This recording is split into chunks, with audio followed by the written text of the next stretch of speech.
À Campbell House, Moon, un jeune homme noble, se réveille soudain confus en se souvenant d'être mort dans un accident de voiture. Il se demande s'il a d'une manière ou d'une autre voyagé dans le temps. En regardant autour de lui, il remarque le mobilier de style palais et les décorations occidentales. Il vérifie ensuite le miroir et réalise que le visage qui le regarde ressemble presque exactement à celui de son adolescence. Moon panique alors qu'il se demande où exactement il a voyagé. Après s'être calmé, il se rend compte qu'il ressemble maintenant à un beau noble et lui fait soupçonner que ce monde pourrait être comme un jeu. En réfléchissant bien, il se demande soudain s'il n'est qu'en train d'imaginer des choses après l'accident. Pour confirmer ses soupçons, il saisit un couteau pour tester quelque chose. Moon se coupe légèrement le doigt et ressent immédiatement une vive douleur alors qu'il accepte enfin qu'il a véritablement voyagé dans un autre monde. Cependant, son expression devient sombre alors que les souvenirs de ce corps refont soudainement surface. Il apprend que Moon a un jour blasphémé la famille royale, ce qui lui a fait perdre son statut de noblesse et l'a exilé pour toujours de l'Empire. Moon est sous le choc lorsqu'il réalise que le nom n'est pas qu'une coïncidence.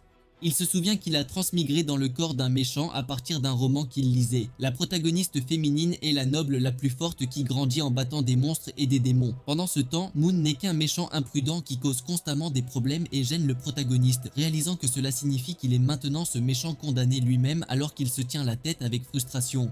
Moon panique alors qu'il se demande ce qu'il devrait faire. Soudain, une femme de ménage frappe à la porte. Il leur dit d'entrer et Anna entre en s'adressant poliment à lui. Elle lui annonce que la tenue du banquet de demain est arrivée et lui demande de l'essayer. Anna remarque quelque chose d'inhabituel, alors elle demande s'il est blessé. Mais Moon explique avec désinvolture qu'il s'est accidentellement gratté la peau et demande si elle a des médicaments ou un bandage pour arrêter le saignement. En entendant cela, Anna s'agenouille calmement et dit qu'elle peut le gérer, laissant Moon sans voix. Elle lui prend doucement la main et commence à soigner la blessure. Moon est choqué après ce qu'Anna a fait. Elle lui explique calmement que chaque goutte de son sang est précieuse et lui demande de ne pas se blesser si facilement. Il dit nerveusement qu'il s'en souviendra. Après avoir fini, Anna s'excuse poliment et quitte la pièce. Après son départ, Moon reste abasourdi dans sa chambre. Son visage devient rouge puis roule dans son lit alors qu'il pense secrètement qu'elle est incroyablement mignonne. Pendant ce temps, Anna s'arrête soudainement devant la porte alors qu'elle se souvient qu'il l'a réellement remerciée. Moon se rend compte qu'il a encore tout ce que la plupart des gens envieraient et se souvient que sa chute a commencé lorsqu'il a provoqué la protagoniste féminine lors de sa cérémonie de passage à l'âge adulte. Déterminé à éviter ce sort, il décide de ne rien faire d'imprudent lors du prochain événement. Cependant, il se souvient soudain qu'Anna a envoyé la robe pour la cérémonie de demain, puis son expression se raidit instantanément. Moon panique immédiatement et jure à haute voix. En désespoir de cause, il appelle à toutes sortes d'aides à laquelle il peut penser, se demandant s'il a des astuces à utiliser. N'ayant pas d'autre choix, il décide que la seule solution est de s'excuser personnellement auprès du protagoniste lors de la cérémonie et de résoudre leur conflit. Déterminé à endurer toutes les humiliations nécessaires, il se convainc qu'un vrai homme doit être capable de se plier lorsque cela est nécessaire. Après avoir pris sa décision, Moon décide qu'il s'agenouillera immédiatement et s'excusera pour éviter de la provoquer lorsqu'il rencontrera le protagoniste demain. Alors qu'il se prépare, quelque chose lui frappe soudain la tête et le projette en avant. En se retournant confus, il remarque un étrange livre posé sur le lit. Cela l'excite car le plugin est arrivé. En regardant l'étrange livre, il se réjouit avec enthousiasme du fait que le destin ne l'a peut-être pas encore abandonné. Déterminé à changer la fin originale, il décide de profiter de cette opportunité pour contrôler son propre destin. Cependant, lorsqu'il ouvre le livre, son expression devient rapidement confuse. À sa grande confusion, Moon découvre que le livre est complètement vierge, sans aucun mot à l'intérieur. Se demandant s'il existe un moyen spécial de l'activer, il commence à réfléchir à l'environnement du monde. Il se pique le doigt et laisse tomber une goutte de sang sur les pages. Soudain, une étrange énergie sombre commence à apparaître autour d'elle et engloutit Moon alors qu'il recule sous le choc. Il perd subitement connaissance et se retrouve retenu dans une pièce sombre. Moon reprend lentement conscience, puis Anna apparaît soudainement et dit qu'elle l'attend depuis longtemps. Enchaîné et entouré de douleur, il a du mal à bouger tandis qu'elle lui explique calmement que la souffrance est destinée à lui donner une leçon. Anna critique alors sa nature cruelle et égoïste, affirmant qu'il apporte de la douleur aux autres au lieu de gentillesse. Elle ajoute qu'elle le purifiera encore et encore avec son amour et qu'ils resteront ensemble pour toujours. Terrifié, Moon lutte contre les chaînes en déclarant que même la mort ne peut pas les séparer. Il crie de panique alors qu'il se réveille soudainement dans sa chambre, réalisant que ce n'était qu'un rêve. Cependant, la douleur persistante sur son corps rend l'expérience beaucoup trop réelle. En y repensant, il soupçonne que le livre aurait pu lui montrer une sorte de vision prophétique, alors il le rouvre rapidement. À sa grande surprise, un avertissement apparaît soudain sur les pages lui disant de ne pas changer le destin. Alors que l'énergie sombre s'estompe, Moon se rend compte que le livre l'avertit de ne pas changer le destin initial, sinon cela conduirait à une issue tragique. En regardant par la fenêtre, il se dit que la fin originale n'était pas si terrible puisqu'il a au moins survécu. Puis il se souvient que le noble inutile de la deuxième génération est finalement devenu un mendiant mais se convainc que sa situation sera différente. Moon se rappelle avec assurance qu'il était autrefois une personne travailleuse qui a survécu à de nombreuses luttes dans la société moderne. Il se convainc que perdre son statut de noble n'est pas grave et qu'il peut recommencer dans un autre pays en utilisant ses connaissances et son expérience. Plus tard, il savoure un repas luxueux qu'il n'a jamais mangé dans sa vie antérieure, mangeant joyeusement cette nourriture délicieuse. Sa mère, la duchesse Joyce, remarque sa bonne humeur et lui demande pourquoi il semble particulièrement heureux aujourd'hui. Le duc Léon, son père, mentionne que Moon doit être enthousiasmé par le banquet de demain. Moon accepte calmement, tandis que Joyce parle fièrement du nombre de filles nobles qui pourraient être charmées par lui, mais Moon est déjà fiancé. Elle se plaint que la princesse Celia est trop froide et indigne de leur fils. En entendant cela, Moon sourit simplement et se demande qui est Celia. Puis il se souvient qu'elle est la troisième princesse bien-aimée de l'Empire. Cependant, il demande alors sans détour s'ils savent vraiment quel genre de personne est réellement leur fils. Il explique que dans l'histoire originale, ses actions finiraient par faire perdre à la famille Campbell son statut et disparaître du cercle noble de l'Empire. Conscient du terrible avenir qui les attend, il décide tranquillement qu'il ne peut pas accepter cette fin et qu'il doit trouver un autre moyen de faire face au destin à venir.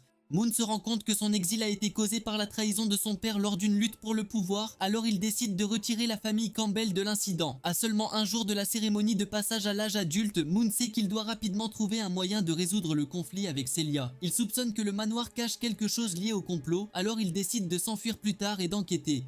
Pendant ce temps, Noël, une de leurs femmes de chambre, marche dans le couloir tandis que Moon est perdu dans ses pensées, les faisant se heurter accidentellement. Noël s'agenouille sur le sol de douleur après avoir renversé le thé noir préparé pour leur maître. Moon s'excuse et explique qu'il était perdu dans ses pensées, tandis que Noël lève les yeux sous le choc. Il lui tend la main pour l'aider à se relever, mais elle panique immédiatement. Embarrassé, Noël s'excuse précipitamment et tente de nettoyer la tache de ses vêtements, mais la marque ne disparaîtra pas et elle pense avoir fini. Noël panique et supplie Moon de ne pas la punir. Après avoir renversé le thé, Moon semble confuse puisqu'il ne s'agit que d'un petit accident. Alors qu'il la soutient, il remarque que son corps est brûlant et se rend compte qu'elle a de la fièvre.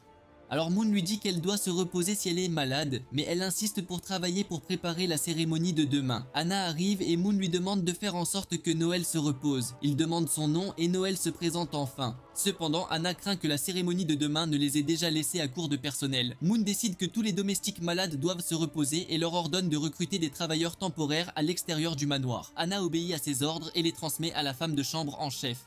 Alors que Moon s'éloigne, Noël mentionne qu'il a précédemment refusé d'embaucher des étrangers. Mais Anna lui dit de simplement suivre ses ordres et de se reposer. Anna est plongée dans ses pensées alors que Moon se rend compte qu'il y a des changements subtils par rapport au passé. Pendant ce temps, plusieurs bijoux tombent soudainement sur le sol, tandis que Moon continue de fouiller dans le coffre au trésor et de chercher l'objet dont il se souvient. Il rappelle que la seule façon de faire face à un génie magique comme Celia est d'utiliser une potion spéciale, coûteuse et illégale. Il trouve enfin l'objet et se souvient à quel point il était difficile de l'obtenir dans l'histoire originale. L'objet s'avère être un bon VIP pour le marché noir souterrain. Plus tard dans la nuit, Moon se rend à la chambre de commerce de Chessford et dit à ses assistants d'attendre pendant qu'il va acheter des bijoux en or et en argent pour ses parents. La lune se promène dans les rues sombres. En suivant l'itinéraire, il se souvient avoir traversé les tunnels jusqu'à atteindre une porte cachée.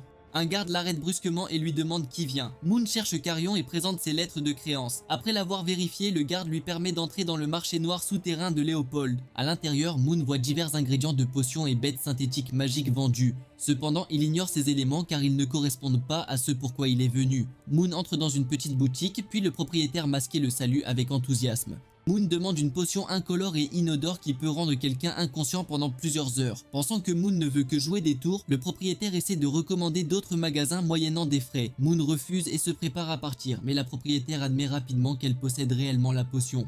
Le propriétaire dit à Moon que la potion est rare et lui demande d'attendre pendant qu'elle la cherche. En fouillant les étagères, Moon se rend compte que le propriétaire masqué est en réalité une femme. Il pense qu'elle est une beauté puissante qui contrôle cet endroit et pense que construire une bonne relation avec elle pourrait l'aider plus tard.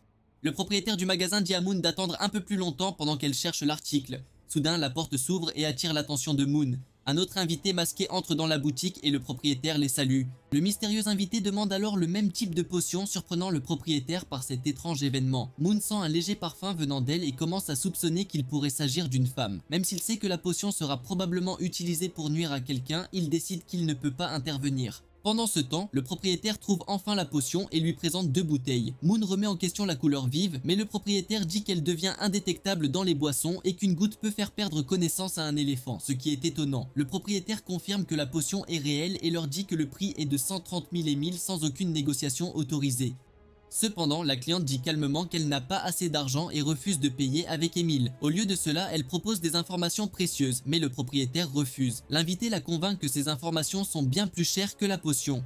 Le propriétaire trouve l'information intéressante mais demande si elle est vraie. Le client dit calmement que le propriétaire peut le vérifier lui-même. Satisfait, le propriétaire accepte le marché et remet la potion. L'invité la remercie et quitte la boutique. Ensuite, le propriétaire se tourne vers Moon et lui demande comment il compte payer et il lui dit simplement de glisser sa carte. Elle dit à Moon de garder la carte de cristal et lui donne une autre bouteille comme petit cadeau, expliquant qu'elle fonctionne mieux lorsqu'elle est associée à la potion rouge. Moon la remercie et lui demande ensuite les informations mentionnées plus tôt par l'invité. Le propriétaire devient curieux et propose de lui vendre également ces informations en citant un prix de 90 000. Le propriétaire augmente le prix à 900 000, mais Moon refuse de l'acheter. Estimant que le marché noir est trop louche et axé sur le profit, il décide de trouver un partenaire plus fiable. Après cela, il quitte le magasin tandis que le propriétaire lui dit nonchalamment au revoir. La propriétaire enlève son masque, révélant qu'il s'agit d'Ariel et se demande à qui elle devrait vendre l'information. Se souvenant du conflit entre le deuxième prince et la faction du duc, elle décide de le vendre aux deux parties et de profiter de la situation, faisant d'une pierre deux coups. Le lendemain soir, le banquet commence au Campbell's Palace. Marquise, un homme noble, présente sa troisième fille et lui demande de saluer Moon, mais elle devient troublée et s'enfuit rapidement. Son père s'excuse pour sa timidité tandis que Moon dit poliment que tout va bien. S'attendant déjà à la réaction, il se rend compte que de nombreux nobles le regardent avec la même expression. Il pense que le premier propriétaire de son corps avait une terrible réputation. Son père félicite ensuite Moon pour sa performance et dit qu'il ne s'inquiète plus pour la cérémonie. Moon promet simplement de faire de son mieux. Tout le monde se tait lorsque l'hôte annonce l'arrivée du troisième en ligne dans l'Empire Léopold.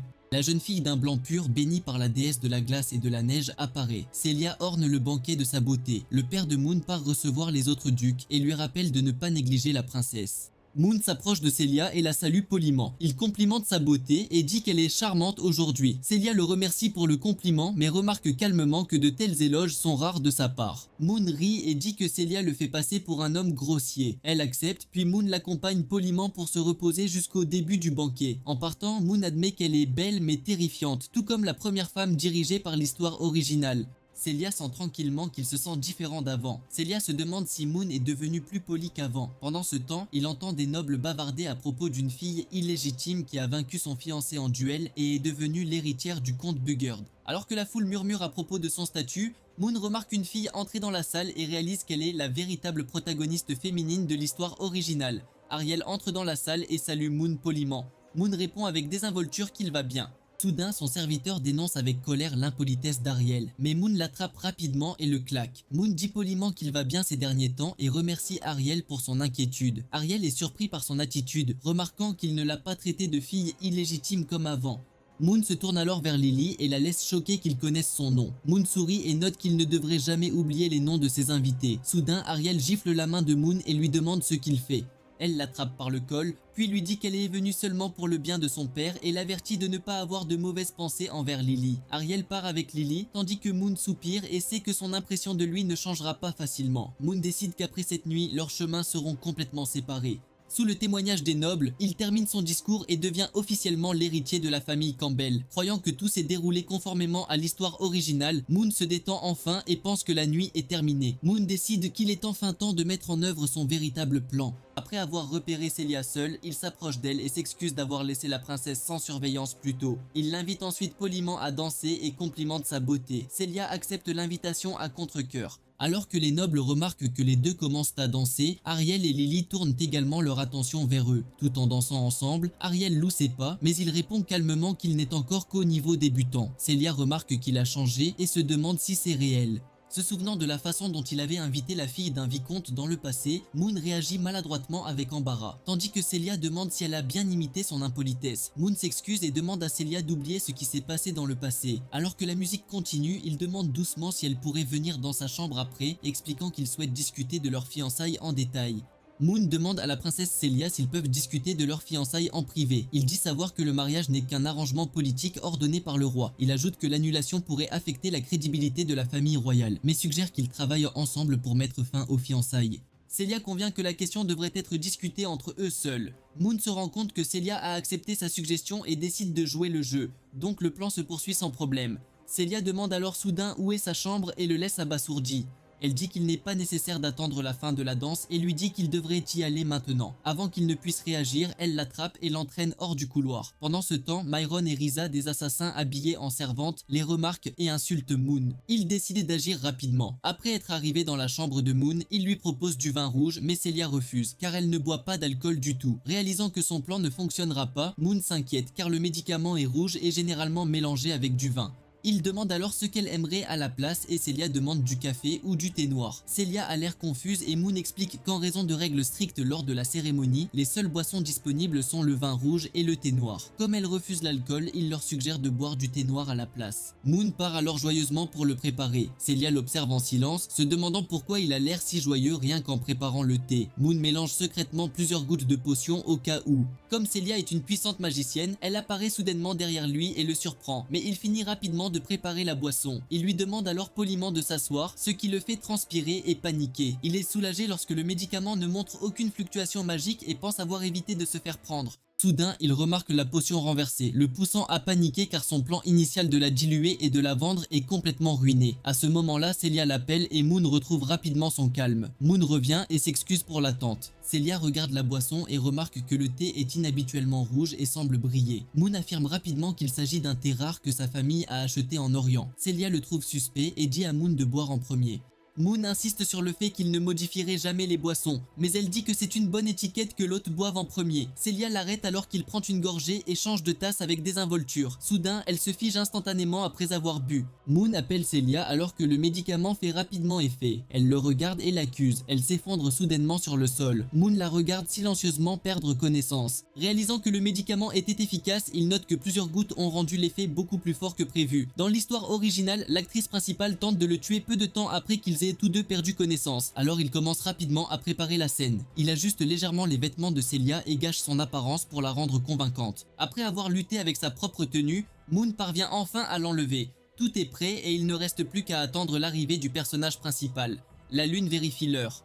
Il se rend compte qu'une demi-heure s'est déjà écoulée, mais Ariel n'est toujours pas apparue. Il commence à se sentir mal à l'aise et se demande ce qui n'a pas fonctionné. En y repensant, il se souvient qu'elle aurait dû faire tacher ses vêtements par une servante malade. Elle irait aux toilettes pour les nettoyer, puis elle attraperait Moon et la princesse. Il s'arrête soudainement après avoir réalisé que la bonne malade était censée être Noël. Moon commence à paniquer puisqu'il a demandé à Noël de se reposer, pensant que le scénario original va changer car la princesse est inconsciente. Celia se réveille soudainement car Moon appelle cela un problème sérieux. Il se rend compte que Celia a déjà été affectée, mais il ne sait pas qu'elle essaie déjà de se relever. Il remarque alors que la température baisse soudainement et avant qu'il ne puisse réagir, Celia libère une explosion de puissance glaciale qui gèle les environs.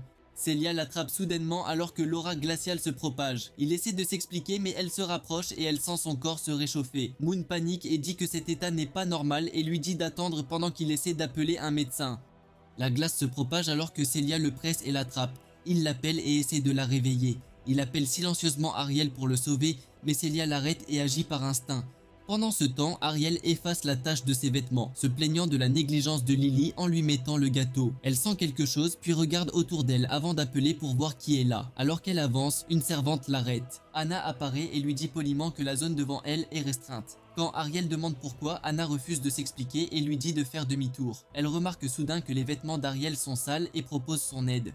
Anna utilise la magie pour la nettoyer instantanément. Ariel est surprise que même les servantes ici puissent utiliser la magie. Anna lui rappelle alors qu'une quantité limitée de gâteaux sera servie au banquet, excitant Ariel. Elle remercie Anna et part chercher le gâteau. La servante la regarde partir avant de se détourner. Ariel rappelle brièvement à quel point Anna est étrange et sent qu'une autre personne se cache mais la renvoie. Elle commente également que Celia est déjà adulte. Ariel se précipite et se concentre plutôt sur la récupération du gâteau. Pendant ce temps, Myrène se cache derrière la porte et demande si Ariel est la cible de leur mission. Risa déclare ensuite que son ancien partenaire, le numéro 9, a échoué à la mission après avoir été tué par Ariel alors qu'il était plus fort. Myrène confirme que la configuration a été effectuée par le roi Cœur de Lion et note qu'ils sont proches mais qu'il leur reste peu de temps. Myrène lui dit de se dépêcher mais Risa dit qu'ils ont encore le temps, sachant que Moon a déjà agi.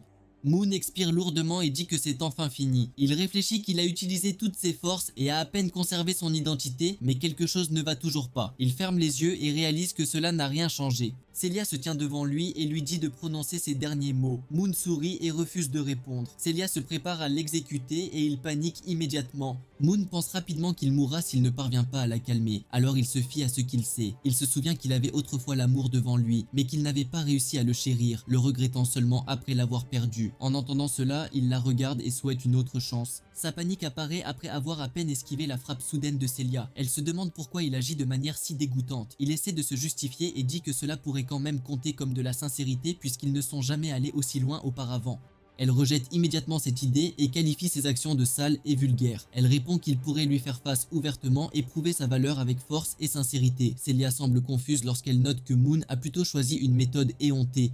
Il essaie de s'expliquer mais elle l'interrompt et le force à s'agenouiller. Un bruit soudain attire leur attention et l'ambiance devient tendue. Elle l'attrape et demande aux gens à l'extérieur de partir, mais il insiste sur le fait que la pièce est insonorisée. Elle claque la langue de frustration puis décide finalement de l'épargner pour l'instant et lui ordonne de s'habiller et d'ouvrir la porte. Il se rend compte que la situation est grave et pense qu'il ne reste que quelques options, mais toutes mènent à une impasse. Il s'attend sarcastiquement à l'arrivée d'Ariel, mais il a l'air confus lorsque quelqu'un l'appelle, puis se tourne pour voir Myrène apporter de la nourriture. Il lui dit de placer la nourriture sur la table pendant qu'elle répond docilement. Il fait alors une pause et se rend compte qu'il ne l'a jamais vue auparavant. Elle explique calmement qu'elle n'a été sélectionnée que récemment dans le manoir du duc et qu'elle participe au banquet. Mais l'instant d'après, Myrène attaque soudainement et il crie que c'est un assassin. Moon réalise soudain que l'attaque ne lui est pas dirigée et appelle immédiatement Celia. Myrène apparaît devant Celia et frappe, mais un puissant affrontement éclate alors que l'attaque entre en collision avec la défense de Celia. La lune est repoussée par l'impact et grimace sous le choc. Il appelle Celia alors que le combat continue juste devant lui. Myrène affronte Celia à bout portant, mais elle tient bon et repousse. Elle demande froidement si c'est son frère qui les a envoyés, mais Myrène refuse calmement de répondre et déclare que l'information est confidentielle. Des cercles magiques dorés se forment au-dessus et déclarent que ce sera sa fin. Une énorme explosion éclate à l'intérieur de la pièce. Myrène se retire stratégiquement et se rend compte que même les mages les plus expérimentés auraient du mal à l'affronter. Sa réaction change après avoir entendu Celia chanter. Elle transperce le champ de bataille en un éclair et frappe directement l'assassin. Elle reste concentrée sur le combat tandis qu'il se rend compte que la situation devient incontrôlable. Il se précipite vers la porte alors qu'il tente de s'échapper mais la trouve complètement verrouillée. Il essaie de forcer l'ouverture mais l'impact le repousse. Il comprend rapidement que la porte a été falsifiée et soupçonne que Myrène est derrière elle. Moon fait une pause alors qu'il réalise. Il se souvient de son propre ordre de faire appel à des serviteurs extérieurs pour l'événement et se rend compte que l'ennemi a peut-être observé tout le temps. Un autre impact secoue la pièce et le fait reculer. Il se stabilise et admet que tout ce qu'il peut faire maintenant, c'est compter sur Celia. Moon se rend compte que la cible est clairement Celia. Il la regarde dominer le combat mais se demande si ce résultat est vraiment sûr. Il considère que personne ne saura ce qui se passera si elle meurt ici. L'assassin reconnaît sa force tout en l'observant de près. Celia reste calme et analyse le combat, et conclut que l'adversaire s'appuie sur de pures compétences et mouvements. Myrène admet qu'elle a percé la magie et confirme les rumeurs sur la force de Celia. La princesse demande calmement à savoir qui l'a envoyée et propose de lui épargner la vie. L'assassin rit et refuse, disant qu'elle ne devrait pas perdre de temps à parler. Elle révèle alors que son objectif est de gagner du temps. L'instant d'après, une frappe soudaine éclate alors que la situation prend une tournure dangereuse. La pièce est soudainement scellée par une puissante barrière alors que Risa lutte pour la maintenir. Myrène efface calmement son mouvement. Elle sort une bouteille remplie de rouge et commence le rituel.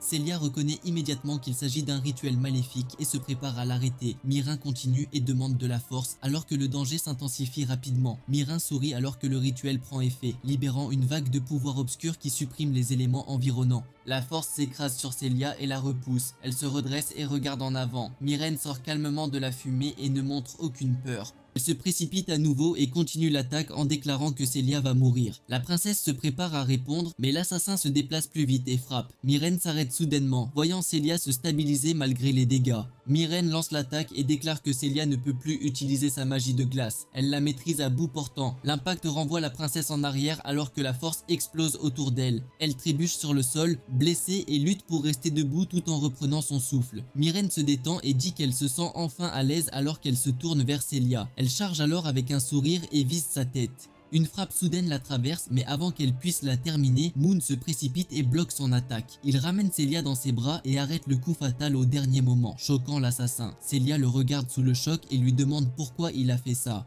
Moon crache et a du mal à parler tout en se stabilisant. Il remarqua la porte ouverte plus tôt et réalisa qu'il pouvait encore s'échapper, mais il hésita. Moon admet qu'il ne peut pas rester les bras croisés et regarder Celia mourir, même avec une issue devant lui. En fin de compte, il décide qu'il ne peut pas l'abandonner. Il appelle soudain Celia, la pressant d'agir. Myrène se moque de lui et le traite d'inutile. Son expression se brise alors qu'elle crie de défi. Celia se jette en avant alors qu'elle profite de l'occasion. La princesse se déplace en un éclair et envoie l'assassin voler à travers la pièce. Elle tousse alors que l'impact atterrit proprement et met fin au combat. Celia baisse son arme et dit calmement que c'est fini. Moon s'effondre à proximité et respire fortement alors qu'il lutte pour rester conscient. Elle le regarde et se rend compte que l'agresseur n'était pas celui auquel il s'attendait et se demande pourquoi il a choisi de la sauver. Elle lui dit que personne ne saura ce qui s'est passé si elle meurt, mais il reste là et admet que cela n'a plus d'importance pour lui. Il se souvient de ses paroles précédentes sur le fait de lui faire face correctement, puis le regarde et attend sa réponse. Il demande faiblement s'il a agi comme un vrai homme. Elle lui dit calmement que son temps est compté et lui demande de laisser ses derniers mots alors qu'il a du mal à respirer. Il dit qu'il n'est pas nécessaire de laisser un dernier mot. Elle se fige alors qu'il s'excuse. Il reste là et admet qu'il l'aime vraiment. Sa main tombe faiblement sur le sol tandis qu'elle baisse son regard et se demande si une vie et des excuses pourront un jour compenser ce qu'il a fait. Elle le regarde puis rejette fermement ses excuses. Une force lumineuse l'entoure alors que son commandement lui fait écho qu'il doit vivre et rembourser ses péchés. Sa conscience dérive à mesure que la douleur et la fatigue s'estompent, ne laissant que de la chaleur. Il reste immobile et réalise que c'est ce que l'on ressent après la mort, acceptant que la fin est venue de son propre choix. Alors que ses pensées continuent, il décide qu'il ne peut plus ignorer les conséquences et choisit de faire face à la suite. Une ombre sombre apparaît soudainement à côté de lui, le faisant s'arrêter, confus. L'énergie l'enveloppe et l'entraîne alors qu'il réagit sous le choc. D'étranges écrans de progression commencent à se former autour de lui pendant que le système commence à se charger. La force le resserre et le soulève alors qu'il lutte pour comprendre ce qui se passe. Il voit alors une interface en forme de livre apparaître devant lui. Il crie de colère en tenant le livre. Une étrange créature se forme dans l'ombre et laisse échapper un son grave. Pendant ce temps, la scène se déplace vers un égout. Risa court en avant et pense qu'elle est sur le point de s'échapper. Soudain, une voix l'arrête alors qu'elle sent un danger derrière elle. Une présence massive et enflammée apparaît derrière elle, lui faisant réaliser que Léon est arrivé. Léon s'avance entouré d'une énergie brûlante et questionne calmement sa présence. Il se concentre ensuite sur ses intentions et exige une explication de ses actes. Les flammes s'intensifient derrière lui alors qu'il se tient fermement, prêt à entendre sa réponse. Moon se réveille dans sa chambre tandis qu'Anna est assise à proximité. Toujours abasourdi, il la regarde et se demande qui elle est. Elle se présente calmement et vérifie son état. Mais il refuse de l'aide et insiste sur le fait qu'il va bien. Sa douleur soudaine le frappe et il serre sa poitrine avec inconfort. Il s'effondre soudainement et elle le rattrape rapidement. Il s'excuse de se sentir faible et elle le rassure en soutenant son corps. Il a l'air confus par ce qu'elle dit, alors qu'elle explique calmement qu'elle a pris soin de lui en s'occupant de ses médicaments et de ses besoins quotidiens. En entendant cela, il est surpris alors qu'elle continue à expliquer. Elle lui demande calmement s'il a besoin d'aide pour se changer, mais il arrête rapidement Anna et lui demande de l'aider à aller aux toilettes. Elle accepte sa demande sans hésitation. Il semble confus pendant un moment alors qu'elle s'approche, puis le soulève soudainement pour le porter. Une autre femme de chambre le remarque et réagit avec surprise. Anna le porte dans le couloir sans s'arrêter. Moon s'énerve dans ses bras. En arrivant dans la pièce, il l'appelle et lui demande de sortir. Elle insiste pour rester pour le protéger puisque c'était l'ordre de sa mère. Moon la pousse dehors, puis ferme la porte. Peu de temps après, il est de retour dans sa chambre tandis qu'Anna l'aide à s'asseoir sur le lit. Il apprend que cela fait 3 jours qu'il ne dort pas et le laisse choqué alors qu'il s'interroge sur son état. Anna révèle que Celia a appelé le médecin royal pour le soigner, mais la forte perte de sang l'a laissé inconscient. Il regarde la marque sur sa poitrine et pense à la princesse. Il demande si Celia a dit quelque chose, mais apprend qu'elle n'a laissé aucun message, ce qui le soulage doucement. Anna ajoute que l'affaire aurait dû être signalée au roi. Alors qu'il réagit avec inquiétude, elle explique que les coupables ont été trouvés et que le marché noir derrière tout cela a été éliminé. Les assassins capturés ont avoué et l'incident a été retracé jusqu'au manoir, ce qui a exposé le duc au risque d'être blâmé. Cependant, la situation a changé après l'intervention de Celia, empêchant la punition et résolvant le problème tranquillement. Moon se détend légèrement après avoir entendu cela, mais elle se penche soudainement et se demande si quelque chose d'indicible s'est produit, le rendant troublé alors qu'il essaie de se souvenir de ce qui s'est passé. Il essaie nerveusement de s'expliquer et insiste sur le fait qu'il n'a rien fait de mal, mais elle le regarde tranquillement sans répondre. Elle change ensuite de sujet avec désinvolture et apporte son médicament, lui disant de le boire pendant qu'il est prêt. Il finit par le prendre pendant qu'elle le nourrit. Le visage de Heichi devient aigre, le crachant immédiatement alors que l'amertume le submerge et se plaint que sa langue s'engourdit. Elle explique calmement, c'est un tonique destiné à reconstituer son sang et du sucre ajouté pour réduire l'amertume. Dehors, les servantes murmurent qu'il est de nouveau en colère. Il s'inquiète et décide de signaler la situation au cas où. Moon panique soudainement et leur crie de ne pas partir, insistant pour ne pas le dénoncer à sa mère. Il attrape rapidement le bol et le boit d'un seul coup. Les servantes sont surprises par sa réaction soudaine et se précipitent dehors, tandis qu'il baisse le bol vide et retrouve son calme. Il vomit soudainement à cause du goût accablant. Anna explique calmement que le boire trop rapidement provoque des nausées et qu'il faut le prendre petit à petit. Il apprend que c'est déjà la 4e dose et qu'il n'en a besoin que de 2 autres pour récupérer. Il se plaint de son amertume insupportable tout en perdant sa motivation. Anna prépare du thé et un petit dessert, lui disant calmement qu'il est encore temps avant le dîner. Il accepte la nourriture et mentionne avec désinvolture qu'il l'a récompensé ces derniers jours, tandis qu'elle dit poliment qu'elle fera d'abord rapport à sa famille avant de partir. Elle l'informe d'une lettre du palais et lui rappelle de la vérifier plus tard. Il fait une pause puis une pensée lui traverse l'esprit et la rappelle. Il se demande comment il peut encore manger des sucreries malgré sa faiblesse. Et pourtant il lutte contre le médicament amer. Elle fait une pause un instant pendant qu'il explique qu'il est juste un peu curieux de savoir. Anna admet qu'elle a ajouté beaucoup de sucre et révèle qu'elle le lui a donné directement. Il traite lentement ses mots, puis se fige en réalisant ce que cela signifie. Une brève image lui vient à l'esprit d'elle le nourrissant. Il élève soudainement la voix alors qu'Anna marche dans le couloir. Il commence à divaguer en rougissant jusqu'à ce que quelque chose lui traverse l'esprit. Une image de lui et Celia lui vient à l'esprit alors qu'il réalise que c'était sa première fois et il se redresse sous le choc après avoir réalisé quelque chose. Il ouvre la lettre du palais et lit son étrange message, puis expire de soulagement en réalisant que Celia n'a pas l'intention de l'exposer pour l'instant. Il note tranquillement que le pire a été évité. Plus tard dans la soirée, la scène change pendant le repas. Il retrouve sa mère alors que Joyce s'effondre, le serrant fort dans ses bras après avoir appris à quel point il a été gravement blessé. Elle vérifie son état alors qu'elle est encore émue et il explique calmement qu'il ne s'agit que d'une blessure mineure. Son père le félicite en disant que les cicatrices sont un signe d'honneur et il exprime son soulagement. Moon se tourne pour demander à son père ce qui s'est réellement passé cette fois-ci. Léon explique qu'il y avait 3 assaillants, dont un vaincu sur le coup et un autre qui a franchi la barrière. Les suspects capturés révèlent qu'ils sont des chasseurs de primes du marché noir qui vénèrent un personnage appelé le roi du Wither. Moon se rend compte que ce groupe ne figurait pas dans l'histoire originale et suppose qu'il s'agit d'une force mineure. Le gang est un groupe criminel vicieux qui fera tout pour de l'argent. Joyce confirme que l'organisation a déjà été anéantie et lui assure que tout a été réglé. Sa mère lui rappelle le statut de leur famille et jure de ne pas laisser partir les agresseurs. Moon demande calmement s'ils ont trouvé qui les a embauchés tout en continuant à manger. Son père révèle que les chasseurs capturés étaient maudits et mourir si le cerveau était exposé. Bien que le marché noir ait été détruit, aucune preuve n'a permis de confirmer qui était derrière cela, même si les soupçons sont tombés du côté de Celia. En entendant cela, il est surpris que ce soit son père qui ait détruit le marché souterrain comme dans l'histoire originale. Il se souvient qu'une prime a été placée sur la princesse et que l'assassinat a réussi, ce qui a conduit le roi à purger le monde souterrain. Le massacre a duré des mois et a rendu les égouts rouges lors de ce qui est devenu connu sous le nom d'incident de Blood River. Il se rend compte que l'événement s'est produit très tôt et qu'avec la disparition du marché noir, la princesse pourrait survivre et la tragédie pourrait ne jamais se produire. Il se souvient que cet incident a été un tournant majeur impliquant Ariel et un affrontement à grande échelle entre les forces royales et la clandestinité. Après avoir surmonté plusieurs crises, sa force s'améliore progressivement tandis qu'il note que le tournant initial pourrait ne plus se produire. Moon se rend compte que donner à Noël seulement 2 jours de congé a déjà provoqué une réaction en chaîne. Bien que tout le monde lui dise de se reposer, il refuse et se rend compte que l'histoire a déjà divergé. Il comprend que l'intrigue originale ne peut plus le guider et que sa survie dépend désormais entièrement de lui-même. Moon commence à se fixer des objectifs clairs pour survivre. Il réfléchit alors bien, estimant que l'identité de l'agresseur est encore incertaine et décide de rester prudent tout en préparant la suite. Il se rappelle de ne pas se fier au livre noir et se rend compte que la véritable cause des événements est encore inconnue, le laissant frustré par le manque d'informations.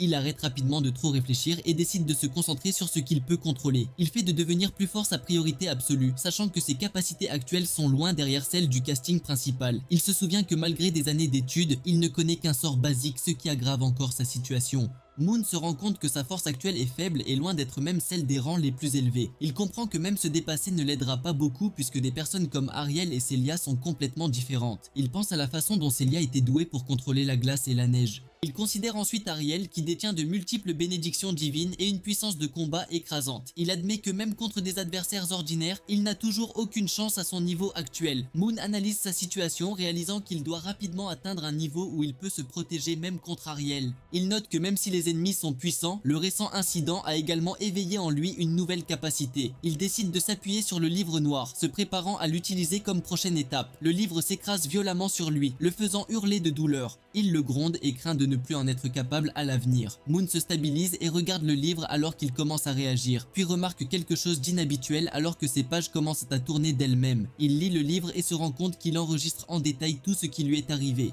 Il remarque l'apparition d'un étrange texte rouge et commence à se demander ce que cela signifie. Soudain, le livre réagit à nouveau et une force rouge l'engloutit alors qu'il lutte pour résister. Il se plaint du manque d'avertissement alors que l'énergie l'entraîne dans un autre espace. Moon atterrit dans une zone sombre et essaie de savoir où il se trouve. Il soupçonne qu'il pourrait s'agir d'un espace à l'intérieur du livre noir. Une silhouette sombre apparaît soudainement derrière lui, le rendant tendu alors qu'il sent le danger. Il se retourne et appelle, essayant d'identifier qui est là. Avant qu'il ne puisse réagir, Miren utilise un pas d'ombre et le frappe avec une attaque rapide. Moon s'arrête sous le choc alors qu'elle se tient devant lui. Il se réveille paniqué et a du mal à comprendre ce qui vient de se passer. Moon se rend compte que l'assassin d'avant est apparu d'une manière ou d'une autre dans le livre noir. Il se stabilise alors que le livre réagit et commence à répondre à ses pensées. Un écran d'état apparaît montrant ses capacités et ses niveaux de compétences. Il sourit en comprenant que c'est là le véritable pouvoir du livre noir. Il sourit et décide de le tester à nouveau car il réalise que cette capacité pourrait devenir son plus grand avantage. Tard dans la nuit, dans le manoir, Moon s'allonge sur son lit et reprend son souffle en réalisant qu'il s'en est à peine sorti. Il vérifie une montre de poche et constate que le temps s'écoule de la même manière, réalisant qu'il n'a duré que 3 secondes. Il prend ensuite un livre et vérifie ses compétences, confirmant que ses statistiques et ses compétences sont faibles, car il accepte calmement que c'est exactement ce à quoi il s'attendait. Moon se rend compte que toute compétence utilisée par un ennemi est enregistrée et lui permet d'acquérir des compétences en combattant son ombre à l'intérieur de l'illusion. Il se souvient du jeu de jambes rapide et des mouvements de combat précis de Miren. Il réalise le potentiel de cet avantage et devient convaincu qu'avec une telle triche, il n'a plus besoin de craindre le protagoniste. Il réagit soudainement lorsque le livre le frappe. Moon entre à nouveau dans l'illusion et est immédiatement frappé par Miren. Il essaie d'endurer tandis que l'assassin poursuit avec des mouvements rapides et des frappes continues. Il a du mal à suivre et se fait à nouveau repousser. Pendant ce temps, Anna arrive à la porte et l'appelle en tenant un plateau. Elle entre dans la pièce et lui rappelle gentiment qu'il est temps de prendre ses médicaments, mais elle le voit déjà endormi sous la couverture. Elle fait une pause et remarque qu'il dort toujours de la même manière que lorsqu'il était plus jeune, puis sourit doucement à cette vue. Elle pose soigneusement le médicament sur la table et quitte la pièce. Moon se réveille soudainement dans son lit, haletant alors qu'il revient de l'illusion. Il se saisit de douleur et se rend compte qu'il a été touché par une attaque faible. La frustration apparaît sur son visage alors qu'il admet que Miren est beaucoup plus fort et se bat sans se retenir. Malgré cela, il replonge rapidement et est déterminé à lui porter un coup quoi qu'il arrive. Alors que le matin arrive, Moon s'allonge sur le lit et constate qu'il a finalement réussi à tenir 30 secondes contre Miren après la 185e fois. Il se tend soudainement alors que les dégâts accumulés frappent son corps d'un seul coup, le forçant à endurer la douleur. Il tousse et a du mal à respirer avant de rouler hors du lit et de heurter le sol. Il reste allongé là, reprenant son souffle alors que la douleur s'estompe lentement, puis ouvre les yeux et réalise qu'il a enfin récupéré. Il réfléchit que même s'il ne meurt pas vraiment dans l'illusion, la douleur de chaque mort semble réelle. Après près de 200 tentatives, cela a suffi à le briser presque. Maintenant, il se stabilise alors qu'un nouveau sentiment de détermination se forme. Moon décide de vérifier les résultats et ouvre le livre, seulement pour être surpris par les statistiques mises à jour montrant de légères améliorations dans ses compétences de combat et sa technique d'ombre. Il se rend compte qu'il est encore loin du niveau de Miren mais accepte que c'est un bon début et que les choses vont devenir plus faciles à partir de maintenant. Il bouge son corps pour le tester puis active sa compétence et disparaît en mouvement en utilisant le pas de l'ombre. Il se précipite en avant et se demande si cela a fonctionné, puis serre le point d'excitation en confirmant que c'est le cas. Soudain, la douleur lui traverse le pied et il grimace alors que la tension le frappe durement. Il s'effondre en agrippant sa jambe, réalisant que la technique exerce trop de pression sur son corps. Il accepte rapidement que ce n'est pas encore destiné à quelqu'un de son niveau. Moon admet qu'il est encore trop faible et se rend compte qu'il a besoin d'un bon professeur. Il rappelle que l'académie est sur le point de démarrer, mais il est difficile de trouver un guerrier fort pour l'entraîner. Il réfléchit à la façon dont l'entraînement martial est souvent négligé dans ce monde. Soudain, il se souvient d'un puissant guerrier de l'histoire originale qui affrontait seul d'innombrables ennemis et un léger sourire se forme alors qu'il envisage cette nouvelle direction. Moon se souvient du guerrier légendaire qui n'est autre que son père. Il est révélé que le guerrier le plus puissant du siècle dernier est un homme célibataire qui a traversé d'innombrables batailles, devenant très jeune garde royal et remportant plus tard de grandes réalisations à travers l'Empire. Il n'a jamais perdu une bataille et a finalement obtenu le titre de roi cœur de lion et est devenu duc grâce à son pur mérite militaire. Son père est le guerrier le plus fort de l'Empire. Il compte donc sur lui plutôt que sur l'académie, choisissant de rester à la maison et de s'entraîner directement sous ses ordres. Moon entend quelqu'un l'appeler et tourne la tête puis sort, où Anna l'informe que son père le cherche. Avec un sourire, il décide de partir immédiatement et entraîne Anna pendant qu'ils partent. La femme de chambre les remarque et appelle le nom d'Anna avec désinvolture, mais elle se corrige et s'adresse à Anna comme étant la directrice. Moon remarque le nouveau poste d'Anna et pose des questions à ce sujet et elle confirme qu'elle a été promue directrice après la démission de l'ancienne. Il se souvient que l'ancienne directrice était avec son père depuis longtemps et qu'elle ressemblait davantage à une famille, ce qui le fait se sentir responsable de ce qui s'est passé. Anna le rassure calmement et lui explique qu'elle fait toujours partie de la maison. À ce moment-là, Moon retrouve sa mère et le serre fort dans ses bras. Elle exprime son soulagement qu'il soit rétabli. Elle guide ensuite sa main vers son ventre et lui demande de la sentir. Alors qu'il réagit, elle révèle qu'il aura bientôt un frère plus jeune, ce qui le surprend. Son père le confirme calmement et ne montre aucune préférence. Alors qu'elle ajoute joyeusement qu'il les aimera quoi qu'il arrive, son père lui demande de s'asseoir car elle a quelque chose d'important à dire. La scène se déplace vers le jardin où son père est présent et Moon réagit sous le choc en apprenant qu'il retournera au front. Son père lui explique calmement qu'il partira bientôt, tandis que sa mère et les servantes retourneront sur leur territoire. Avant de partir, il confie à Faye, l'ancienne femme de chambre, le soin de s'occuper d'elle. Moon remet en question cette décision, mais son père explique que la situation à la frontière ouest est urgente car les terres abyssales montrent des signes de mouvement. En entendant cela, Moon se souvient soudainement de la chronologie et réalise quelque chose d'important. Il se souvient que la première invasion des démons n'était qu'un coup monté et que 3 ans plus tard marque le véritable début des événements majeurs. Son expression change lorsqu'il comprend que le départ de son père pour 3 ans va perturber tous ses projets. Moon panique en réalisant que tout s'effondre. Il essaie de se calmer en réfléchissant. Son père s'apprête à partir, montrant le départ du domaine. Léon gronde gentiment Joyce pour être trop émotif tout en lui rappelant de rester fort. Puis il appelle Moon et ramène son attention. Son père le félicite pour son courage et lui rappelle son devoir en tant que membre de la famille, puis lui montre l'emblème familial et lui explique sa signification en tant que lame de l'Empire contre ses ennemis. Moon se tiendra un jour sur son propre champ de bataille et choisira sa propre voie tout en lui assurant que tout ce dont il a besoin a déjà été préparé. Moon écoute tranquillement pendant qu'il prend en compte ses paroles. Soudain, le ton de son père change et lui demande ce qu'il pense d'Anna. Moon regarde Anna et admet qu'elle est gentille, puis répond maladroitement lorsqu'on lui demande s'il l'aime bien. Son père pousse alors l'idée plus loin, soulignant son bon parcours et l'incitant à agir vite s'il est intéressé. Moon est pris au dépourvu et se demande si on lui dit d'être avec elle, mais ses pensées changent alors qu'il se souvient de ses fiançailles avec Celia. Son père rejette cette inquiétude et explique que les fiançailles étaient uniquement politiques.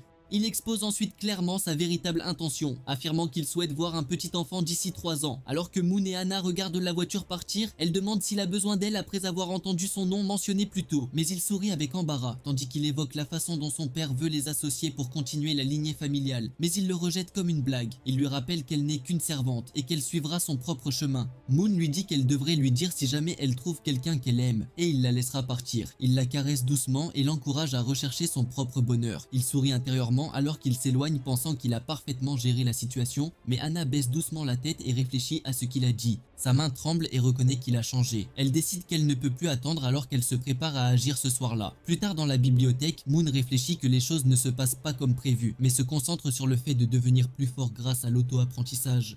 Il prévoit de suspendre ses études et d'éviter les risques inutiles tout en s'entraînant en secret. Il continue sa lecture en réalisant qu'il a encore un long chemin à parcourir. Moon décide de confirmer à nouveau la capacité du livre, puis l'ouvre alors que l'énergie noire circule autour de lui. Les informations sont absorbées instantanément et lui permettent d'appréhender plusieurs techniques sans les mémoriser manuellement. Conscient de son efficacité, il prend confiance en cette méthode et continue de l'utiliser pour s'entraîner. Pendant ce temps, Anna entre tranquillement dans la pièce avec un plateau. Elle s'approche et lui demande s'il est toujours en train de lire. Il remarque qu'elle a apporté une collation de minuit. Moon souligne la grande responsabilité qu'elle porte en prenant soin du manoir, mais elle l'accepte simplement comme son devoir. Anna lui propose alors une bouteille de vin, mais il refuse car il a encore besoin d'étudier et ne veut pas perdre sa concentration. Elle lui demande ce qu'il veut boire et il choisit le café pour rester éveillé. Mais elle explique qu'en raison d'un problème, seuls du vin et du thé noir sont disponibles. Il l'écoute et y réfléchit, puis réalise que quelque chose dans son explication lui semble familier. Finalement, il accepte le thé noir comme substitut tout en restant concentré sur son étude. Il boit le thé sans soupçon, mais quelques instants plus tard, sa vision se déforme à cause de la douleur. Réalisant que quelque chose ne va pas, il la regarde sous le choc tandis que son corps s'affaiblit. Il crie son nom en s'effondrant, incapable de comprendre pourquoi elle ferait cela. Alors qu'il disparaît, elle le tient doucement et le rassure qu'elle ne le trahira jamais. Elle le serre contre elle et lui dit de se reposer alors qu'il l'appelle faiblement, tandis que ses pensées révèlent son obsession et son refus de le laisser partir. Ses yeux s'écarquillent à mesure que sa conscience s'efface, puis il se réveille soudainement et se retrouve retenu. Il lutte contre les liens et rappelle la personne de la prophétie. Anna apparaît devant lui avec un sourire calme et confirme que le médicament a fonctionné en le surveillant de près. Moon panique et se demande ce qu'elle fait, mais elle lui dit calmement qu'il le sait déjà. Elle croit qu'ils s'appartiennent l'un à l'autre tout en insistant sur le fait qu'elle le répare. Il se débat et essaie de la raisonner, mais elle refuse et le fait taire.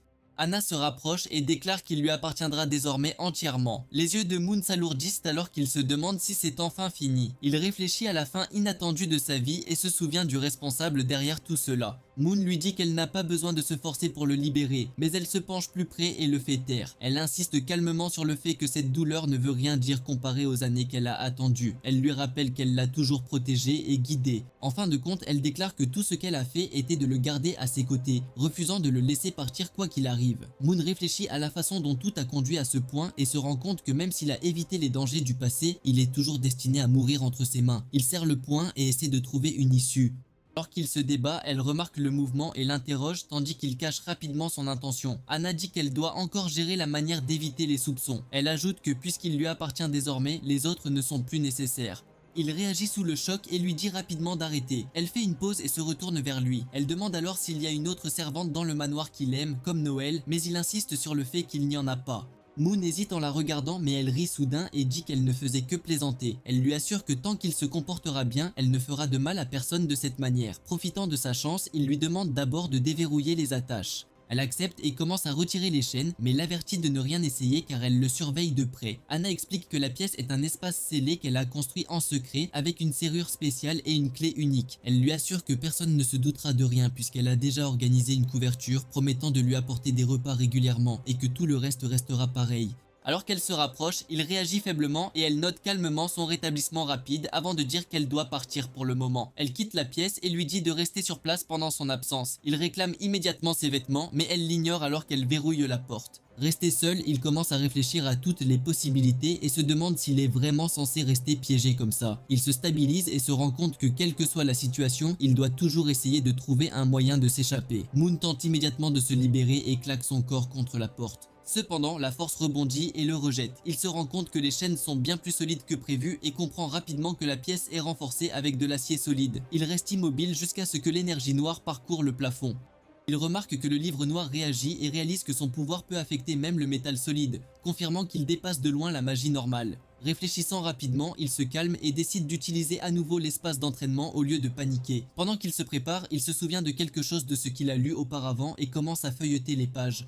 Une prise de conscience le frappe alors qu'il trouve une idée clé pour une éventuelle issue. Moon s'entraîne intensément à répétition jusqu'à ce qu'il atteigne finalement 200. Il se rend compte que son corps tient toujours le coup et que cette méthode est le seul moyen sûr de devenir plus fort pour le moment. Déterminé, il se vole et jure de ne plus rester à terre. Anna arrive soudainement et loue son énergie. Elle lui dit qu'elle a terminé son travail. Anna le taquine légèrement et prépare un bain alors qu'il se rend compte qu'il ne s'est pas nettoyé depuis des jours. Anna demande alors ce qu'il veut faire en premier et il choisit rapidement de se baigner alors qu'elle accepte sa réponse. Il hésite dans le bain mais elle le remarque et lui demande si quelque chose ne va pas. Moon insiste sur le fait qu'il peut s'en occuper lui-même, mais elle se rapproche et prend quand même le relais. Anna finit de l'aider, elle prépare son repas et insiste pour le nourrir elle-même. Elle rapproche la nourriture et le guide pour manger. Au fur et à mesure qu'il le goûte, son expression change et il admet que c'est étonnamment bon. Il continue de manger et apprécie le repas. Anna le félicite de bien manger et explique qu'il est déjà habitué au goût tandis qu'il devient curieux de savoir de quel type de viande il s'agit. Elle révèle calmement son origine, le laissant abasourdi alors qu'il la répète avec incrédulité. Elle explique ensuite avec désinvolture davantage sur la créature dont il provient tandis qu'il se fige sous le choc en réalisant. Il le crache immédiatement sous le choc alors qu'elle explique calmement qu'elle lui donne des repas similaires depuis longtemps. Il réagit avec incrédulité et a du mal à l'accepter tandis qu'elle continue de parler comme si c'était normal. Incapable de se retenir davantage, il éclate de frustration et proteste d'être piégé et forcé de manger ce genre de nourriture. Il la montre du doigt et demande à être libéré, ne pouvant plus supporter la situation. Moon se prépare à agir mais s'affaiblit à nouveau. Anna le tient et explique qu'elle comprend sa colère mais refuse de le laisser partir quoi qu'il arrive. Elle lui dit gentiment de se reposer et de tout lui laisser. Alors que la nuit s'étend dehors, Moon s'allonge sur son lit, épuisé. Anna remarque qu'il est réveillé, puis s'ajuste calmement tout en parlant. Elle admet qu'elle l'a poussé trop loin auparavant et dit qu'elle va se calmer cette fois. Elle le surveille et lui demande s'il ressent un inconfort, mais il répond froidement. Elle demande alors s'il est toujours en colère. Après avoir vu sa réaction, elle lui propose une petite demande en guise de récompense pour son comportement. Il réclame immédiatement la liberté mais elle la rejette sans hésiter. Il essaie de se contenter de quelque chose de plus petit mais elle refuse à nouveau. Anna est prête à lui donner la liberté de choisir quoi manger à la place. Choisir quoi manger est une petite demande, mais Moon l'accepte comme sa seule option. Il s'assoit et réfléchit, puis mentionne que l'automne arrive tout en se remémorant des souvenirs paisibles d'avant et en mangeant un poisson de saison. Anna y réfléchit et se rend compte que l'endroit qu'il a mentionné est loin, mais Moon recule. Il compare sa liberté passée à son emprisonnement actuel et qualifie sa situation de misérable. Il se couvre et se plaint que même des choses aussi simples que manger du poisson frais sont désormais impossibles. Anna reconnaît tranquillement ses sentiments. Moon réagit soudainement avec surprise en acceptant et elle promet de lui apporter du poisson frais du lac. Il loue sa fiabilité, la faisant rougir alors qu'il s'attend à ce qu'elle tienne ses promesses. Il se fige soudainement alors qu'elle se rapproche, le prenant au dépourvu. Elle s'éloigne et s'éloigne calmement alors qu'il l'appelle, puis l'informe que le voyage prendra du temps et lui demande d'attendre avant de partir. Anna s'éloigne dans le couloir tout en retenant ses émotions. Elle sourit intérieurement et se dépêche car elle envisage déjà d'obtenir ce qu'il a demandé. Moon se détend et note, il a enfin un moment pour réfléchir après tout. Il ressort à nouveau le livre noir, se préparant à l'utiliser pour son prochain mouvement. Il sourit et décide de créer un espace d'essai en utilisant le livre noir avant son retour. Il l'active alors que l'énergie sombre déferle autour de lui alors qu'il se prépare à repousser ses limites. Au bord du lac, un orage éclate et la foudre tombe. Un garde prévient Anna que la zone est dangereuse et lui dit de ne pas s'en approcher, mais elle l'interroge sans hésiter. Il essaie de l'arrêter mais elle reste calme et concentrée. Anna frappe soudainement et abat l'homme devant elle sans hésitation. Elle l'avertit de ne plus la toucher et lui fait comprendre qu'elle ne se retiendra pas la prochaine fois. Elle exige de savoir ce qui se passe au bord du lac et l'oblige à parler.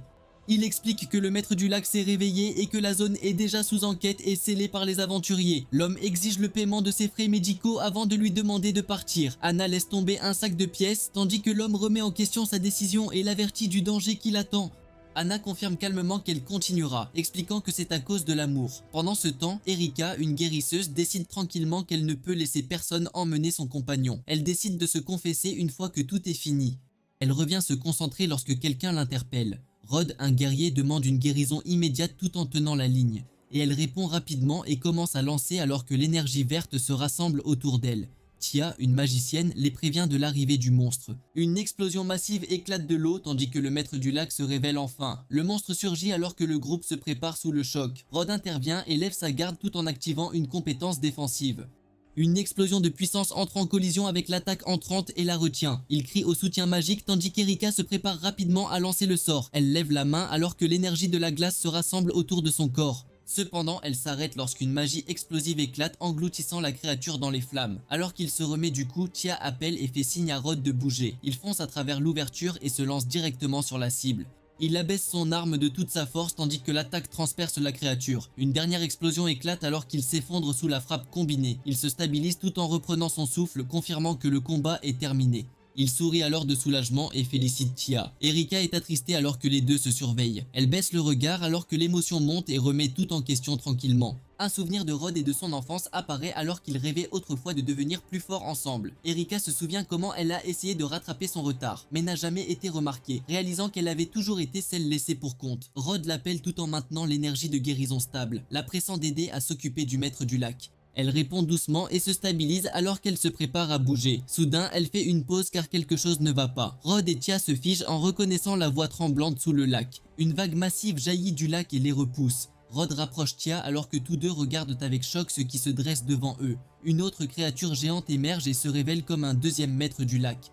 Sans hésitation, il lance une autre attaque et tire de la magie directement dans sa bouche. Le monstre déclenche une violente explosion de magie qui brise son attaque. L'impact les fait voler alors qu'il s'écrase violemment et a du mal à récupérer. Rod dit à Erika de s'échapper tout en réalisant que l'ennemi est bien au-delà de ce qu'il peut gérer. Malgré cela, il insiste pour rester sur place pour protéger Tia. Rod saisit son arme et déclare qu'il se battra même si cela lui coûte la vie. Erika se fige sous le choc alors qu'il décide de rester. Rod appelle soudainement Tia alors que la distance entre eux grandit. À proximité, Anna observe et reconnaît la créature comme une bête de classe monarque. Elle décide alors qu'obtenir quelque chose de plus fort pour Moon sera facile compte tenu de la situation. Le monstre rassemble une vague d'éclairs rouges dans un noyau flamboyant. Il se développe en un anneau de puissance tournant tandis que Rod se prépare et saisit le corps de Tia. Anna lève calmement la main et fait signe de maîtriser la situation. L'instant suivant, l'énergie s'effondre lors d'une violente frappe et éclate à l'impact. Rod gémit alors que des flammes lui brûlent le visage. Il ouvre les yeux et se retourne sous le choc. La créature massive tombe après le coup. Erika se rend compte que l'attaque du maître du lac a été bloquée et semble abasourdie.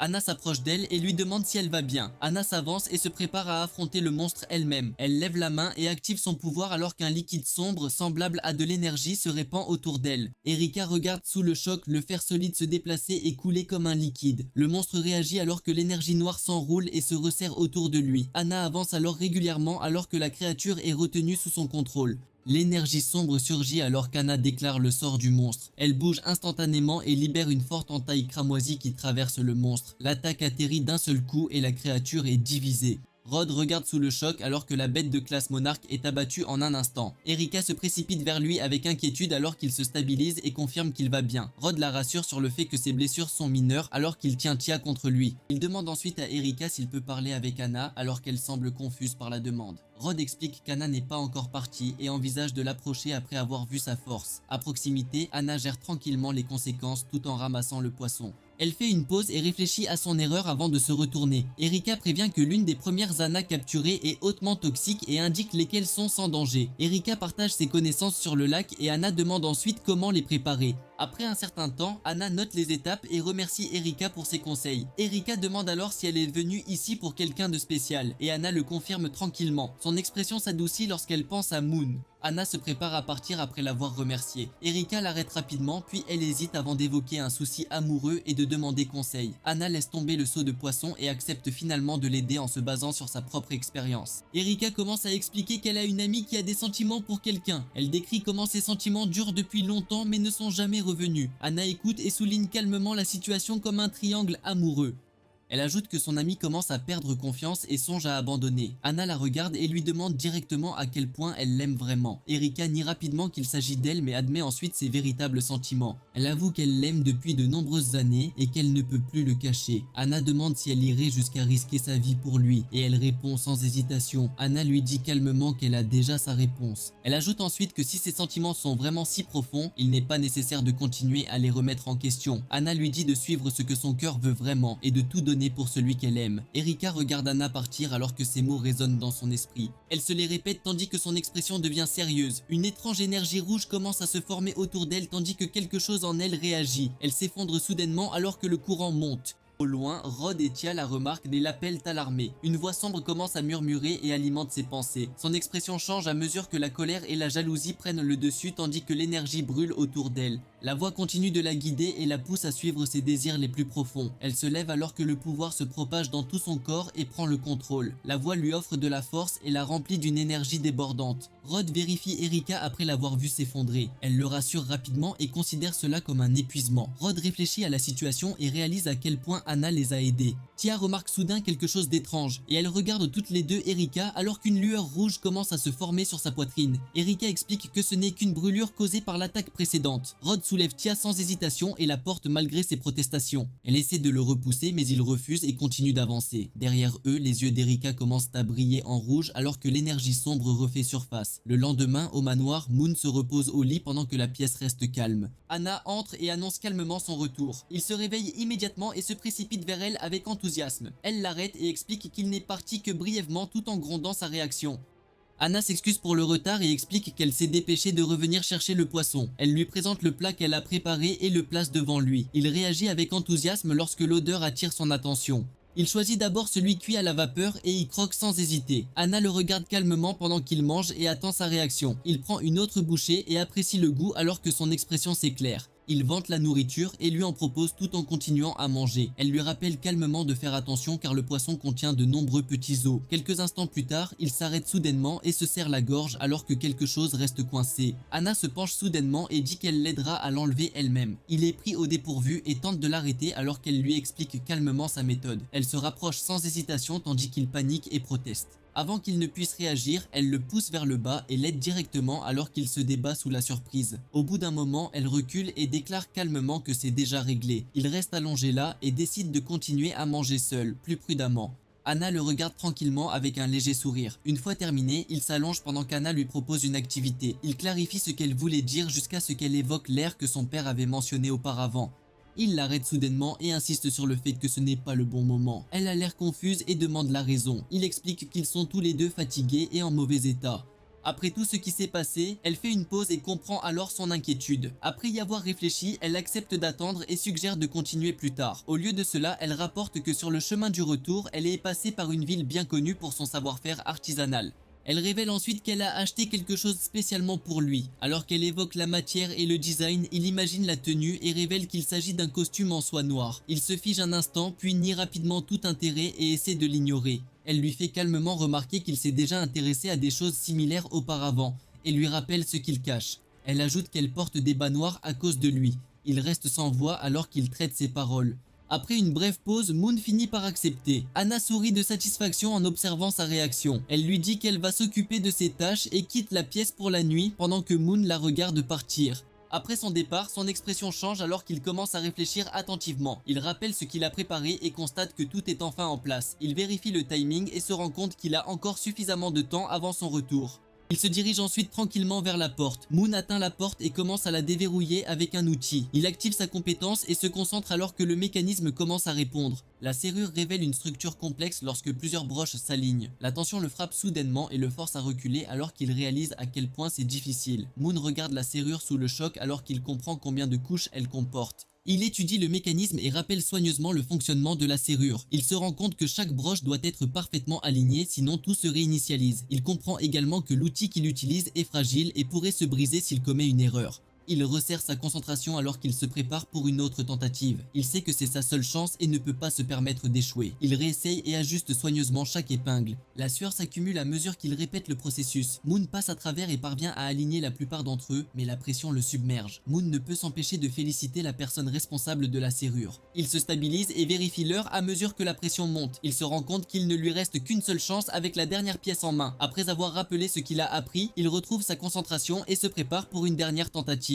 Avec détermination, il active à nouveau sa compétence et pousse sa puissance jusqu'à la limite. Dans la cuisine, les servantes continuent de préparer le repas pendant que la soupe finit de cuire. Noël prend une gorgée et son expression s'éclaircit alors qu'elle apprécie la riche saveur. Anna explique que le repas est préparé plus tôt que d'habitude avec l'aide de Noël, ce qui le rend encore meilleur qu'avant. Noël fait soudain remarquer qu'Anna a plus de temps libre depuis que leurs maîtres sont absents. Elle souligne que quelqu'un a secrètement mis de côté de la nourriture après avoir cuisiné ces derniers jours. Noël réagit soudainement comme si elle avait compris quelque chose. Elle devine qu'Anna garde secrètement un animal de compagnie à l'intérieur du manoir. Noël explique que Moon n'aime pas les petits animaux, c'est pourquoi aucun n'est autorisé à l'intérieur. Elle conclut alors que garder un animal de compagnie enfreindrait les règles et qu'Anna doit garder le secret. Anna lui demande de garder le secret et Noël accepte calmement. Elle demande avec impatience à voir l'animal, mais Anna refuse et explique qu'il est toujours timide avec les étrangers. Elle la rassure et loue ses efforts puis se détourne alors qu'elle s'apprête à partir. Après cela, Anna s'en va seule en pensant à la façon dont les choses auraient pu tourner bien pire. Elle se souvient ensuite de ce qui a été dit plus tôt alors qu'elle continue d'avancer. Moon essaie toujours de s'échapper tandis qu'Anna pense qu'il est coincé trop longtemps. Elle réfléchit calmement à son état tout en gardant ses pensées calmes. Moon se débat et est clairement épuisée.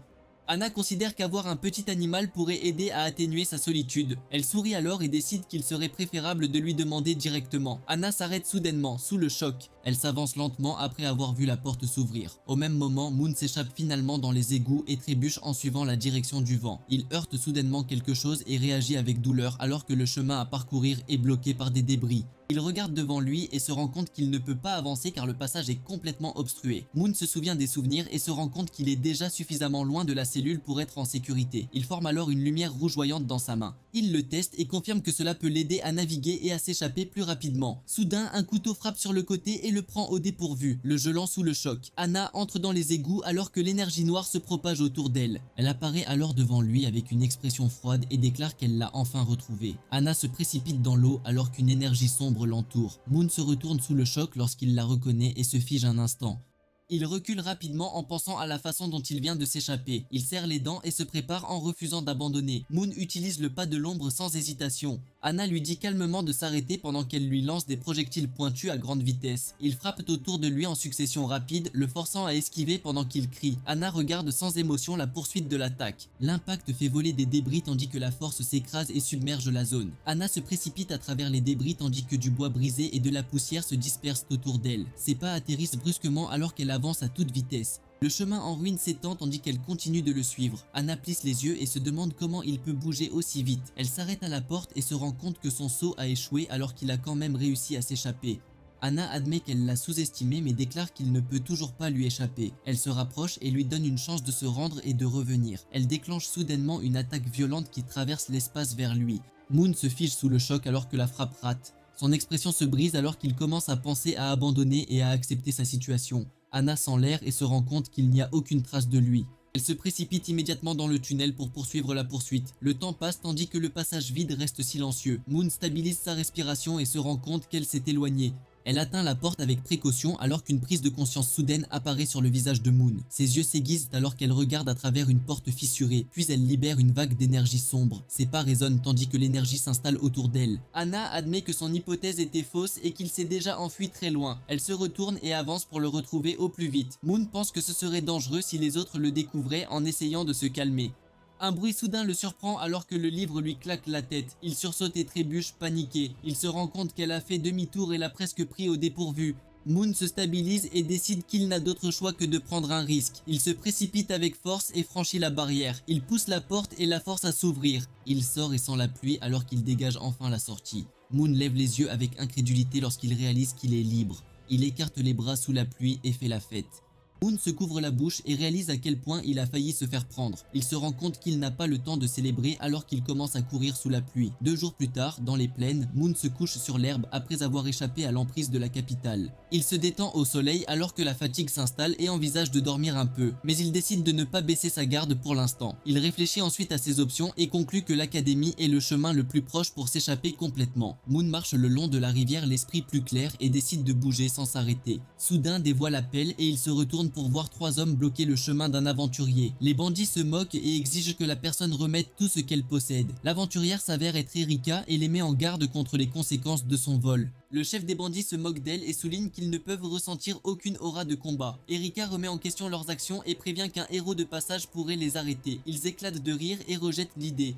Le leader s'avance et se qualifie fièrement de bandit professionnel. Les autres se dispersent et signalent qu'ils ont déjà un plan et une issue de secours claire. Ils se positionnent et se coordonnent soigneusement lorsqu'ils se verrouillent. Le chef remarque son mouvement et l'avertit d'arrêter d'essayer de créer de la distance pour lancer un sort. Erika saisit son arme et hésite alors qu'il menace de frapper si elle bouge à nouveau. Le leader affirme avec assurance que personne ne viendra en aide puisqu'ils ont déjà sécurisé la zone. Soudain, Moon interrompt les bandits professionnels. La lune sort de l'eau et les confond au début. Il s'avance et les appelle pour s'être ligués contre Erika, leur disant de lui faire face à la place. Le chef accepte soudain sans hésitation, le prenant au dépourvu. Il la laisse alors partir malgré sa confusion. Moon panique rapidement et essaie d'expliquer qu'il n'a pas d'argent tout en proposant un paiement futur à la place. Le leader sourit et dit qu'il ne recherche pas d'argent puis change soudainement de plan et le cible à la place. Moon se fige sous le choc alors qu'il essaie de gérer la situation. Il recule paniqué tout en criant de confusion.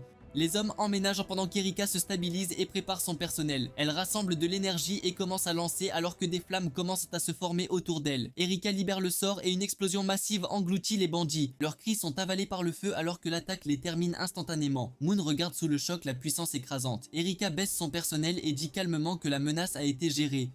Merci d'avoir attiré leur attention pendant qu'elle préparait l'attaque. Erika le regarde avec confusion et dénonce son comportement, mais il essaie de s'expliquer. Il se présente ensuite et tend la main poliment. Elle se présente et dit qu'elle était une aventurière et révèle timidement qu'elle vient de se marier. Il la félicite sincèrement et elle le remercie jusqu'à ce que le ventre de Moon grogne soudainement. Erika demande s'il a faim et il admet qu'il n'a pas mangé depuis 2 jours. Elle l'invite à venir avec elle. Erika explique qu'elle a fait ses courses pour le remercier et lui offre des vêtements pour qu'il ne reste pas exposé. Il réagit avec enthousiasme tandis qu'elle minimise calmement cela comme quelque chose de simple. Alors qu'ils marchent ensemble, il la félicite chaleureusement et elle l'accepte légèrement tout en lui disant qu'il peut la féliciter davantage. Moon demande pourquoi elle est venue dans un endroit aussi dangereux si peu de temps après son mariage. Erika explique qu'elle est allée en ville pour s'occuper des questions liées au travail de son mari et qu'elle a fait ses courses en chemin. Il suppose que son mari est également un aventurier, et elle le confirme en disant qu'ils s'éloignent temporairement et doivent faire rapport à la guilde. Elle lui demande alors s'il veut du poisson pour le dîner, et il accepte avec enthousiasme. Une voix soudaine résonne dans son esprit. Cela le fait s'arrêter, confus, et elle demande si quelque chose ne va pas, mais il dit que ce n'est rien et attribue cela à la fin. Ils arrivent enfin vers un endroit calme au coucher du soleil où séjourne Erika. Il commente la taille de la maison, mais elle explique qu'elle appartient au chef du village et qu'il n'y reste qu'eux. Alors qu'ils entrent, il dit qu'il a quelque chose à demander. Il remarque à quel point le village est calme et qu'il n'y a personne autour. Il souligne également que les portes restent ouvertes et se demande si cela est sécuritaire. Elle explique calmement que tout le monde est occupé puis lui demande s'il connaît le lac Bipor et il répond rapidement que oui. Elle explique que le village dépend du lac voisin pour la pêche puisque la terre ne peut pas supporter l'agriculture. Elle ajoute que son mari s'occupe de la protection et du transport pendant qu'elle reste sur place pour surveiller le village. Il écoute et comprend pourquoi l'endroit lui semblait vide en chemin. L'espace d'un instant, un étrange malaise lui traverse l'esprit. Elle l'invite ensuite à entrer et il la suit. Moon ressent un étrange malaise mais il se demande si ce n'est que son imagination. À l'intérieur, Erika lui donne des vêtements et lui dit de se laver pendant qu'elle prépare le dîner. Il vérifie ensuite soigneusement l'eau pour détecter tout élément inhabituel. Ne trouvant rien d'anormal, il le boit mais sent toujours que quelque chose ne va pas. Après avoir mangé, Moon termine le repas et fait l'éloge de la cuisine d'Erika. Elle le remercie mais lui fait remarquer qu'il ne semble pas ordinaire. Il révèle alors son identité. Elle réagit avec surprise lorsqu'il explique qu'il est pourchassé et lui demande son aide pour organiser le transport et envoyer un message. Tout en espérant y rester un moment, Erika rit légèrement et minimise sa demande, estimant qu'elle n'a rien de grave. Il augmente la récompense et tente de la convaincre, mais elle ne prend toujours pas cela au sérieux au début. Il insiste et précise que tout ce qu'il a dit est vrai, lui faisant enfin comprendre. Elle accepte alors de le laisser passer la nuit et lui propose une chambre.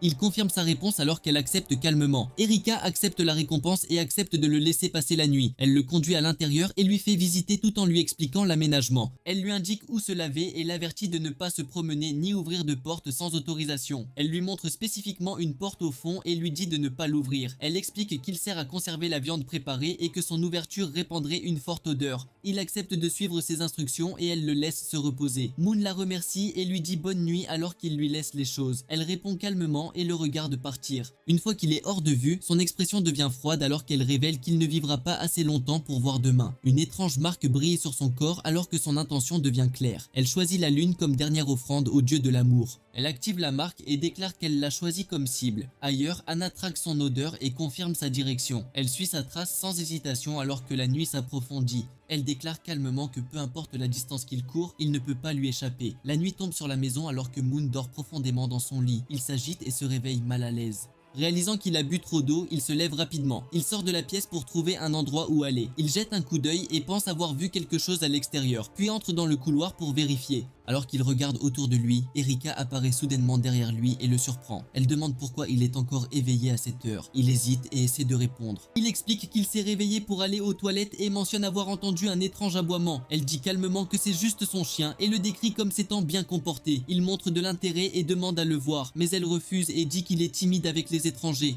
Il accepte sa réponse et décide d'aller aux toilettes à la place. Erika lui montre les toilettes près du puits et lui rappelle de ne pas se tromper. Son expression s'assombrit après son départ. Dehors, il atteint les toilettes et réagit à la forte odeur. Alors qu'il regarde autour de lui, son expression change alors qu'il commence à ressentir à nouveau quelque chose d'inhabituel. Moon sort et suit le son, réalisant qu'il ne s'agit pas d'un aboiement normal. Il remarque une fissure et décide de jeter un coup d'œil rapide à l'intérieur. En jetant un coup d'œil, il voit Rod enchaîné et gardé comme un animal. Rod se débat faiblement alors qu'Erika lui dit de rester silencieux et d'attendre. Réalisant la vérité, Moon est sous le choc de ce qu'il vient de découvrir. Un bruit soudain l'alerte et elle se tourne immédiatement vers la source. Erika crie tout en resserrant sa prise et en sortant pour vérifier.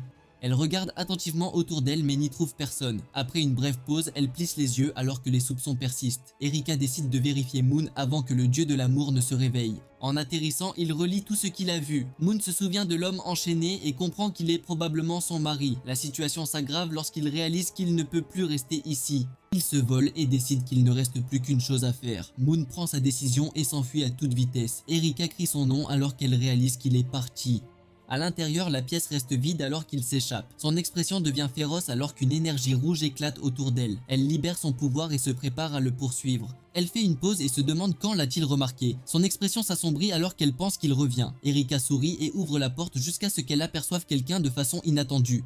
Anna apparaît dans la nuit et la salue avec un sourire calme. Erika sert du thé à Anna pendant qu'elle la remercie et remarque la tenue de femme de chambre. Anna se demande calmement pourquoi on l'appelle maître. Erika sourit alors et dit que ses paroles l'ont aidé à s'accepter et à avouer à Rod ce soir-là. Elle propose de montrer le résultat alors qu'Anna accepte tranquillement d'y jeter un œil. Erika lui demande alors d'attendre et s'éloigne. Anna confirme qu'il n'y a pas d'erreur. Elle sent la présence persistante de Moon et se rend compte qu'il est déjà venu ici. Ses yeux se plissent lorsqu'elle détecte l'odeur du sang mélangé dans l'air. Erika revient calmement et s'excuse pour l'attente. En se rapprochant, Anna remarque soudain quelque chose d'inhabituel. Erika présente joyeusement Rod et le présente pendant qu'il s'agenouille avec un regard vide. Elle interagit doucement avec lui alors qu'il répond docilement. Anna regarde tranquillement Erika le féliciter et le traiter comme un animal de compagnie. Anna observe la situation et note calmement ce qui se passe. Elle reconnaît ensuite ses efforts tandis qu'Erika répond humblement et loue ses conseils. Anna admet calmement qu'Erika a fait encore mieux tout en reconnaissant sa propre erreur et en laissant Moon s'échapper. Erika hésite et demande si la personne dont elle parle est Moon. Anna confirme que c'est lui. Elle demande rapidement s'il est venu ici tandis qu'Erika hoche la tête et explique qu'elle l'a trouvé et ramené à la maison. Elle ajoute ensuite qu'il était là plus tôt mais qu'il est déjà parti après avoir vérifié un bruit. Erika lui dit que cela fait moins de 2 heures. Elle dit avec confiance qu'elle peut le retrouver et le ramener. Elle explique qu'il ne peut pas être allé loin et se prépare à lancer un sort. Erika quitte alors la pièce et lui dit d'attendre. Anna accepte tranquillement et reste derrière. Anna s'allonge sur le lit tout en s'interrogeant sur sa fuite. Elle fait une pause lorsqu'elle sent quelque chose à proximité et lève les yeux avec confusion. Elle remarque alors Rod assis par terre. Il reprend ses esprits puis réagit soudainement alors qu'elle semble confuse. Rod panique et essaie désespérément de parler alors que la peur prend le dessus. Anna se rapproche et le surveille calmement. Rod supplie de toute urgence et lui dit de courir car il réalise le danger. Sa voix se brise alors qu'il tente de l'avertir mais sa force s'évanouit. Il s'affaiblit et perd à nouveau le contrôle de lui-même. Anna se tient au-dessus de lui alors qu'il s'agenouille faiblement sur le sol.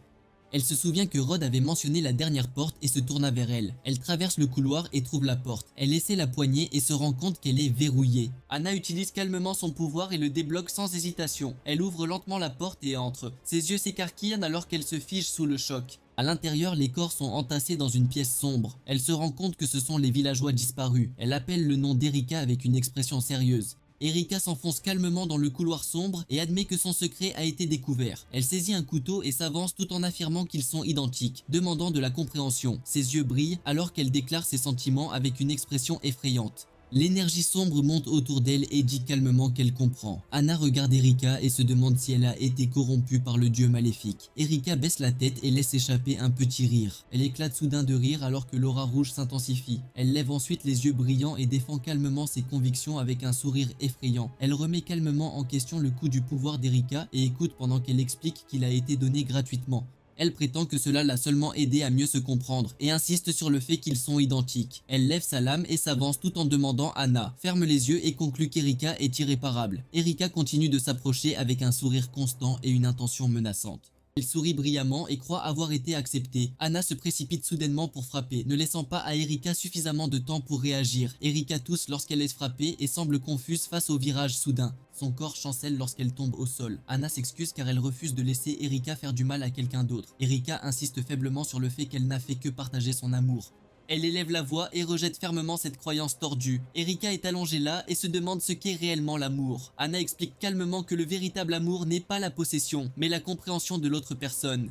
Elle s'excuse doucement avant de s'éloigner du corps d'Erika. Elle sort dans la nuit avec une expression lourde. Anna pense que cette tragédie a été causée par une croyance corrompue qui transforme l'amour en mal et se blâme. Elle décide de retrouver Moon et de revenir pour mettre un terme à la situation. Une voix lointaine résonne avec une obsession persistante. Les murmures sombres résonnent autour d'elle tandis que les mêmes mots se répètent. Une vague d'énergie rouge se propage et s'élève du manoir. Ils se rassemblent en une présence massive au-dessus du bâtiment. Anna lève les yeux et l'identifie comme le dieu maléfique. Pendant ce temps, Moon s'éloigne à grande vitesse pour s'échapper. Il s'arrête pour reprendre son souffle et croit s'être enfin échappé. Il essuie sa sueur et se détend car il ne voit aucun signe de poursuite. Soudain, il sent un danger et lève les yeux, choqué. Anna apparaît derrière lui après avoir été expulsé du manoir. Il relève rapidement sa garde et bloque la frappe tout en réagissant en panique. Il se demande si les traînées qui tombent sont une sorte de pluie de météores. Il aiguise son regard lorsqu'il réalise qu'il entend une voix. Moon se concentre devant lui et confirme qu'il s'agit d'une personne qui appelle. Anna apparaît devant lui se mettant à genoux. Elle se stabilise et lui dit qu'elle savait qu'il était à proximité. Moon s'approche d'elle et lui demande pourquoi elle est blessée. Anna l'arrête et lui dit que ce n'est pas le moment de poser des questions. Elle lui dit qu'elle retiendra l'ennemi et le presse de s'enfuir. Une violente vague rouge éclate soudain à proximité alors qu'une voix déformée l'appelle. Il se retourne et voit une énorme entité rouge se former, palpitant d'énergie alors qu'elle l'appelle à l'accepter. Moon regarde Erika qui s'est transformée en monstre. Elle le reconnaît alors qu'elle palpite avec une énergie intense. Erika attaque soudainement en utilisant ses membres et ses lames dans une violente poussée. Moon se prépare, mais il a du mal à réagir à temps. Anna apparaît et l'avertit de s'écarter immédiatement. L'attaque d'Erika explose vers l'avant dans une violente explosion. Elle enchaîne avec un coup sec qui coupe Anna alors qu'elle essaie de bouger, mais elle attrape rapidement Moon et l'éloigne. Ils sont envoyés voler alors que la force les repousse. Moon regarde Anna sous le choc alors qu'il réalise qu'elle a été blessée, le protégeant. Moon remarque que sa jambe est blessée mais elle insiste sur le fait qu'elle va bien. Anna le repousse en lui disant de courir pendant qu'elle retient Erika. Elle le rassure qu'elle s'occupera d'Erika et reviendra le chercher. Anna se tourne pour faire face au monstre alors qu'elle se relève. Erika surgit avec une présence terrifiante alors qu'elle se prépare à les attaquer tous les deux. Elle déclenche un énorme rayon tandis qu'Anna tient bon et élève une barrière défensive. Moon se concentre et active sa capacité. Choquant Anna, il bouge instantanément et réapparaît à côté d'elle à pleine puissance pour esquiver l'attaque. L'impact envoie des ondes de choc à travers la zone alors qu'ils échappent à la frappe. Anna le regarde avec confusion mais Moon lui dit qu'il ne peut pas la laisser mourir. Il la porte fermement et déclare qu'il s'en chargera lui-même. La puissance d'Erika augmente à nouveau et se rapproche alors qu'il bouge tout en la tenant. Moon atterrit et se stabilise tout en la gardant protégée dans ses bras. Moon reprend son souffle. Anna le regarde avec inquiétude pendant qu'il la rassure qu'ils seront bientôt en sécurité. Il remarque quelque chose derrière eux, montrant Erika se relever alors qu'elle appelle et prépare une autre attaque. Moon resserre son emprise sur elle et lui dit de tenir le coup et de ne pas lâcher prise. Erika se jette à nouveau en avant alors que sa masse rouge s'étend vers eux. Moon plonge dans l'eau tout en tenant Anna alors que l'attaque s'effondre. Il se rend compte que la créature ne peut pas rester solide dans l'eau. Le corps d'Erika commence à se briser lorsqu'elle touche l'eau et perd sa forme. Moon se retourne soudainement et s'arrête sous le choc. Moon se rend compte qu'Anna ne sait pas nager alors qu'elle commence à perdre connaissance. Il hésite un instant puis la rapproche alors qu'il décide quoi faire. Il se penche et partage de l'air avec elle pour qu'elle continue de respirer sous l'eau. Au-dessus d'eux, la forme d'Erika se brise et se reforme lentement. Elle fait une pause lorsqu'elle remarque que l'odeur a disparu et commence à regarder autour d'elle. Erika devient frustrée lorsqu'elle se demande pourquoi ses sentiments ne sont pas acceptés. Elle déclenche une violente vague d'attaque alors que son corps se dilate et se déchaîne sauvagement. Elle décide alors de repartir et de rechercher une autre cible. Elle déclare qu'elle reviendra une fois qu'elle deviendra plus forte et aura disparu de la zone. Moon l'amène dans un endroit sûr et lui dit de supporter un peu la douleur. Elle réagit à la douleur mais suit son exemple alors qu'il finit de la traiter. Il explique que la blessure nécessite des soins appropriés plus tard, mais confirme que le saignement s'est arrêté. Anna le regarde avec confusion. Elle se souvient alors de ce qu'elle lui a fait et suppose qu'il aurait dû l'abandonner. Moon demande si elle réalise son erreur maintenant et écoute pendant qu'elle admet sa faute. Anna explique que la situation a causé du tort et accepte la responsabilité de ce qui s'est passé. Elle réfléchit ensuite à ses actes et admet qu'elle a failli causer sa mort. Il tend la main et l'arrête. Il précise que ses sentiments n'étaient pas mauvais, mais que la façon dont elle agissait était le problème. Moon lui dit qu'elle ne peut plus agir de cette façon et il confirme qu'il va bien. Anna le regarde doucement pendant qu'elle écoute ses paroles. Il ferme alors les yeux et se sent fier de lui. Anna réagit soudainement et se penche contre lui alors qu'elle se serre fort. Moon est prise au dépourvu alors qu'elle s'accroche à lui et refuse de le lâcher. Anna admet son erreur en réfléchissant à ses actions. Elle se ressaisit et se prépare à déménager. Elle confirme que ses forces sont revenues et se relève avec une concentration renouvelée. Anna ressent soudain la douleur qui l'inquiète instantanément. Moon l'avertit de ne pas se pousser car elle est encore faible. Il confirme qu'il n'y a aucun mouvement alors que la zone devient calme. Moon se souvient de ce qu'elle a dit à propos d'Erika étant une sectatrice.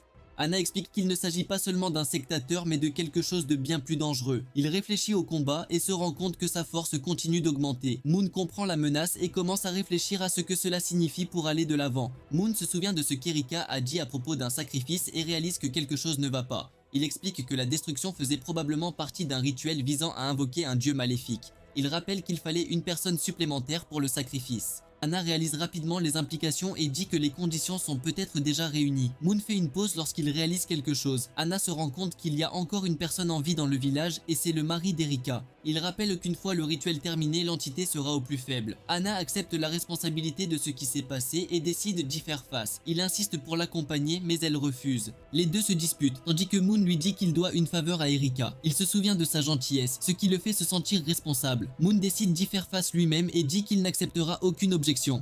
Anna réplique et explique qu'elle ne peut pas utiliser pleinement ses forces ici et ne peut pas garantir sa sécurité. Anna s'accroche à lui et le supplie de ne pas y aller car elle se reproche tout. Il l'interroge sur ses capacités et réfléchit à la situation.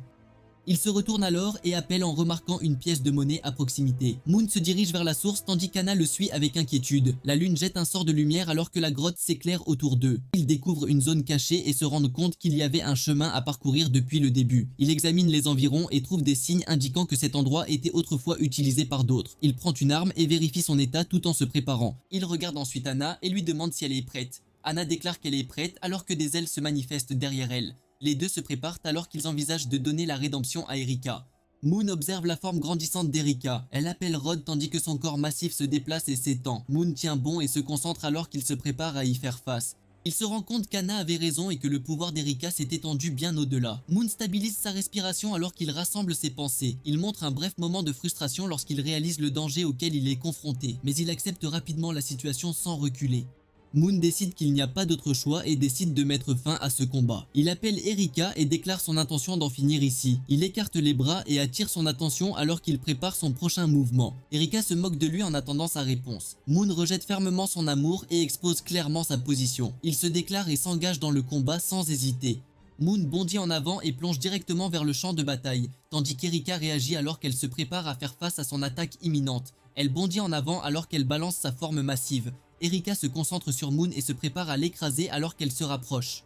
La lune garde sa trajectoire et continue de descendre d'en haut. Quelques instants auparavant, il avait expliqué à Anna qu'Erika ne pouvait pas être vaincue par des moyens normaux. Le but n'était pas de vaincre Erika directement, mais de trouver la source de son pouvoir. Il lui a dit de se frayer un chemin pendant qu'il s'installait et cherchait la source d'énergie. Cependant, Anna a refusé de suivre ses instructions, trouvant cela dangereux et a suggéré qu'il s'enfuit à la place. Moon lui a dit qu'il n'était que deux, donc il servirait d'appât. Il sourit et lui confia le plan alors qu'il se préparait à déménager. Elle le regarda avec inquiétude tout en écoutant attentivement. Anna a demandé quand elle devait frapper en attendant son signal. Il plonge soudainement en avant alors qu'il lui crie d'attaquer. Anna libère son pouvoir puis elle s'avance alors qu'elle se prépare à agir. Elle lève la main et active sa capacité avec précision. Plusieurs projectiles se forment autour d'elle et se lancent en avant dans un barrage rapide. Les attaques se propagent dans les airs et entrent en collision avec Erika. Le barrage d'Anna frappe Erika alors que plusieurs coups atterrissent sur son corps. Elle réagit à l'impact et se déplace à mesure que les attaques se poursuivent. Anna avance à travers l'ouverture et réduit la distance. Elle enfonce sa lame directement dans son cœur dans un coup décisif.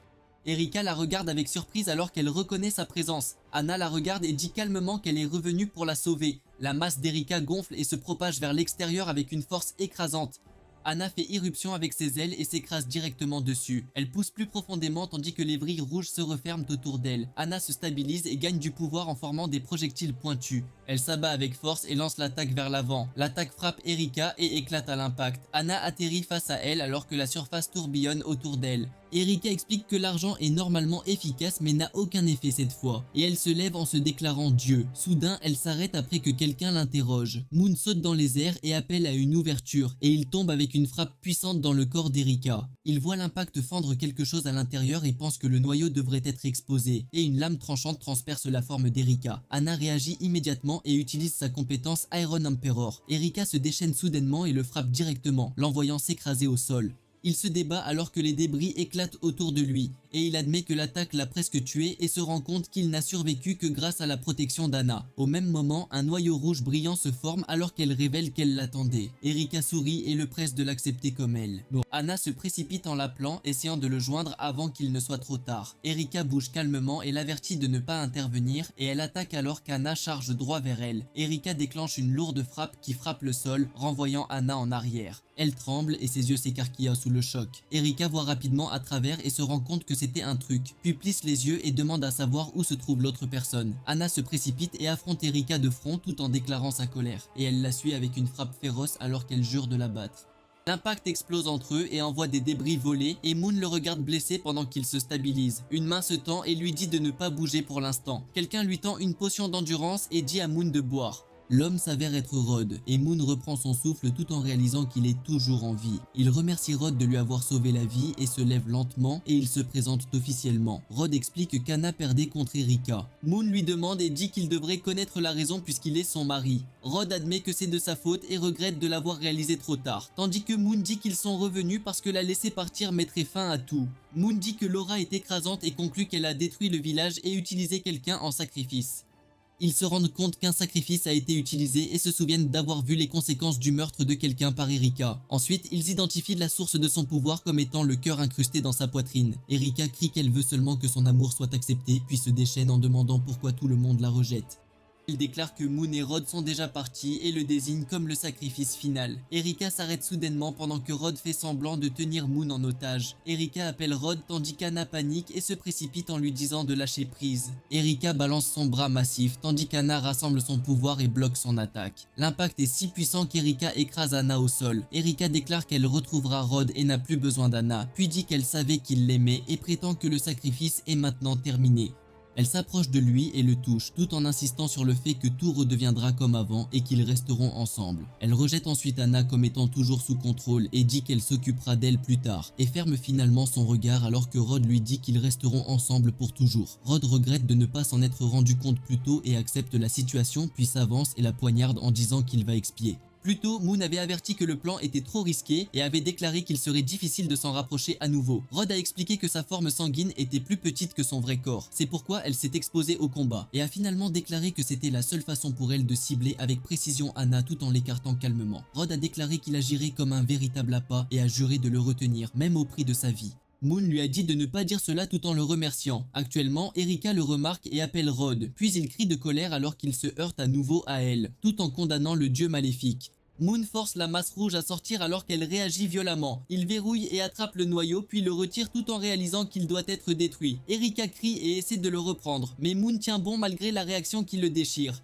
Moon et Erika réagissent sous le choc, voyant Rod entre eux et prendre le coup. Rod dit qu'il restera avec elle jusqu'à la fin, le temps que son expression s'adoucit. Son corps commence à s'effondrer alors que l'énergie rouge se brise. Moon a du mal à se stabiliser et remet en question le noyau. Il sent que quelque chose ne va pas et regarde devant lui. Le masque rouge gonfle violemment alors qu'Anna est prise dans la vague. Moon se précipite, paniqué, pour l'atteindre. Il libère toute sa puissance et tire sur le masque rouge puis l'attrape alors qu'il résiste et recule. Il crie de colère tout en étant attiré plus près alors qu'il essaie d'avaler Anna. Le monstre forme un visage massif et rugit alors qu'il se rend compte qu'il n'y a pas d'autre choix, et il prend un pari et appelle le livre noir. Moon appelle à l'aide alors que le masque rouge le consume et implore du pouvoir, puis apparaît soudainement dans un espace étrange et se rend compte qu'il s'agit du livre noir. Il voit le livre devant lui et demande s'il peut sauver Anna, et il répond alors qu'il commence à se diriger vers lui. Il lève les yeux avec confusion alors qu'il sent quelque chose au-dessus de lui. Puis un énorme vortex de feu s'ouvre dans l'espace et il réagit sous le choc lorsqu'il réalise où il se trouve. Moon regarde devant lui, choqué, alors qu'il sent la puissante entité. Il serre les dents alors que la présence se révèle être le roi du Wither, un être catastrophique, puis appelle son livre noir. Moon est frustré après avoir réalisé que le livre noir lui présente un autre dieu maléfique. Les flammes déferlent sauvagement autour de la lune tandis que le dieu l'appelle. Il se soumet rapidement à la présence écrasante et propose sa coopération. L'œil flamboyant se rapproche alors qu'il le tente avec puissance. Moon sourit nerveusement en réponse. Moon se demande si c'est vraiment le moyen de sauver Anna et doute de remplacer un mal par un autre. Puis il se force à sourire en admettant que n'importe qui voudrait le pouvoir dans cette situation. Le livre noir s'ouvre soudainement tout seul alors que de l'énergie sombre s'échappe. L'œil de feu réagit lorsque les flammes surgissent violemment tandis que la présence devient plus intense. Moon s'inquiète et sent la présence montrant un mécontentement évident. Il est pris au dépourvu lorsqu'il déclare soudain que la transaction est terminée. Moon se fige dans la confusion alors que l'œil enflammé s'étend et offre son pouvoir, testant s'il l'acceptera vraiment, et les flammes s'intensifient, alors que la force du dieu maléfique commence à fusionner avec lui. Moon admet qu'il ne veut pas être lié à une puissance maléfique, mais se rend compte qu'il n'a pas le choix. S'il veut sauver Anna, il se vole et appelle hardiment le roi de Wither. The Blazing Eye répond avec intérêt et accepte de suivre le contrat, tandis que les flammes surgissent violemment alors que la force descend pleinement sur lui. Moon regarde devant lui avec confusion alors que sa présence lui laisse une réponse froide et distante. Moon hurle de douleur tandis que le pouvoir inonde son corps et réalise que c'est le prix à payer pour prendre ce pouvoir. Il se stabilise malgré l'agonie et se concentre sur la force écrasante puis se lance à travers les flammes déchaînées tout en déclarant son intention de riposter. L'entité enflammée réagit lorsque l'affrontement commence et Moon traverse la chaleur avec une pure détermination. Une explosion d'énergie bleue entre en collision avec les flammes rouges déchaînées et il charge dans les airs tout en faisant face à l'énorme entité enflammée. Le dieu de l'amour reconnaît ce pouvoir écrasant. Au loin, Anna est inconsciente alors que Moon lui dit de l'attendre. Moon affronte enfin le dieu de l'amour, remarquant sa peur sur son visage. Moon souligne qu'il est juste que le dieu du Wither puisse lui prêter du pouvoir. Il note qu'il paie un prix énorme pour faire reconnaître son pouvoir, déclarant que le combat devrait être terminé. Il rassemble l'énergie bleue déferlante en un seul point. Le pouvoir se condense en une attaque ciblée alors qu'il le libère vers l'avant, déclenchant une frappe dévastatrice. La silhouette déformée du dieu de l'amour est consumée par l'explosion alors qu'elle pousse un cri désespéré. L'énergie continue d'exercer une pression jusqu'à ce que la résistance s'estompe et Moon baisse la main alors qu'il réalise le pouvoir écrasant qu'il contrôle désormais. Il se rend vite compte que l'ennemi n'est pas encore complètement parti. Puis la silhouette affaiblie émerge et admet que son plan a été ruiné par lui. Elle le reconnaît et lui laisse un dernier avertissement avant que sa présence ne disparaisse dans la fumée. Moon reste là en silence alors que le champ de bataille se calme enfin. Il nie rapidement le lien et l'écarte, puis corrige que cela aurait dû être Ariel et non lui. Les dernières traces de l'ennemi disparaissent dans les airs alors que le champ de bataille revient à la normale. Moon réfléchit à ce qui vient de se passer et se rend compte que le danger est passé, bien qu'il reconnaisse qu'il devra peut-être à nouveau compter sur ce pouvoir s'il revient. Il entend Anna crier et se tourne vers elle, puis se précipite rapidement et la serre dans ses bras. Elle s'accroche à lui alors qu'elle admet qu'elle pensait qu'elle allait le perdre, et il la rassure que tout est fini et qu'elle est en sécurité maintenant. Elle se calme et demande ce qui s'est passé. Moon décide de garder secret l'accord avec le dieu maléfique pour éviter de l'inquiéter et explique que la menace est résolue. Anna l'écoute attentivement pendant qu'il lui rappelle qu'il y a encore quelque chose d'important qu'ils doivent faire. Puis ils se tournent tous les deux vers Erika. Elle tient encore à peine, ce qui les pousse à se précipiter. Erika appelle faiblement Anna, puis lui demande si tout est enfin fini. Elle confirme que l'influence maléfique a disparu et elle se détend légèrement avant de s'excuser de lui avoir caché la vérité. Erika explique que ses actes étaient motivés par la peur de perdre Anna et elle essaie de justifier ce qui s'est passé. Erika explique qu'elle a agi de cette façon parce qu'elle voulait suivre Rod et qu'elle cachait ses sentiments, puis déclare calmement qu'elle n'a pas échoué. Elle se souvient avoir avoué à Rod mais avoir été incapable de rester avec lui et révèle que la raison en est que Tia porte déjà son enfant, sachant que Rod a choisi la responsabilité plutôt que ses sentiments pour Erika. Anna remet en question la situation et Erika admet ses doutes.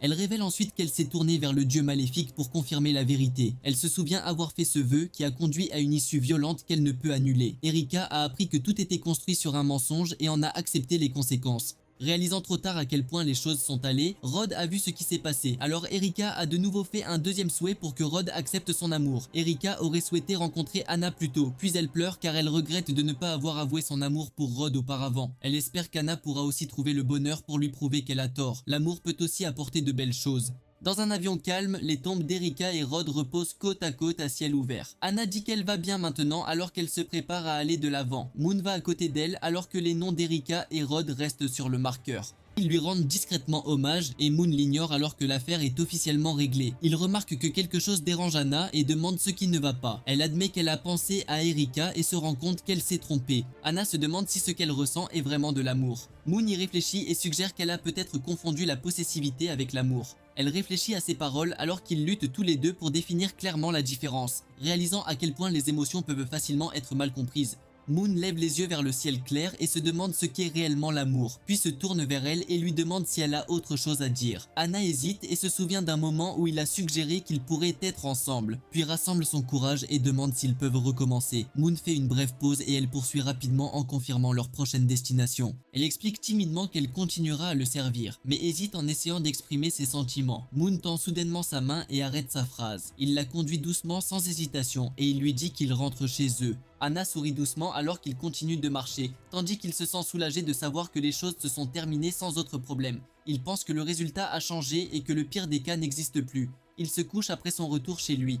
Alors que le moment s'installe, il ressent soudain un vertige familier alors que tout s'efface autour de lui. Il se demande ce qui a fait que tout rembobine, puis se rend soudain compte qu'il est retenu alors qu'il reprend conscience. Il regarde autour de lui avec confusion alors qu'Anna apparaît et explique calmement qu'elle l'a amené dans un endroit privé pour éviter toute interférence. Il accepte la situation et admet qu'il comprend, puis lui demande directement pourquoi elle l'a amené ici. Elle lui rappelle ce qu'il a dit auparavant et essaie de lui rafraîchir la mémoire. Puis il se souvient lentement du moment et demande ses vêtements. Elle s'approche et commence à les préparer en ajustant le tout soigneusement, puis enfile une tenue différente et se présente, suivant clairement ce dont elle se souvient concernant ses préférences. Anna demande sa réaction alors qu'elle se présente et il regarde fixement avant de donner une réponse simple. Elle admet ensuite qu'elle a réfléchi à son comportement passé et reconnaît son erreur, assumant la responsabilité de la façon dont elle a agi. Elle fait une pause et attend sa réponse tout en restant près de lui. Elle lui dit qu'elle suivra ce qu'il veut et lui laisse entièrement le choix. Le matin arrive au manoir alors qu'elle se réveille tard et se rassemble rapidement. Réalisant qu'elle a dormi trop longtemps, elle réagit après ne pas avoir vu Moon à côté d'elle.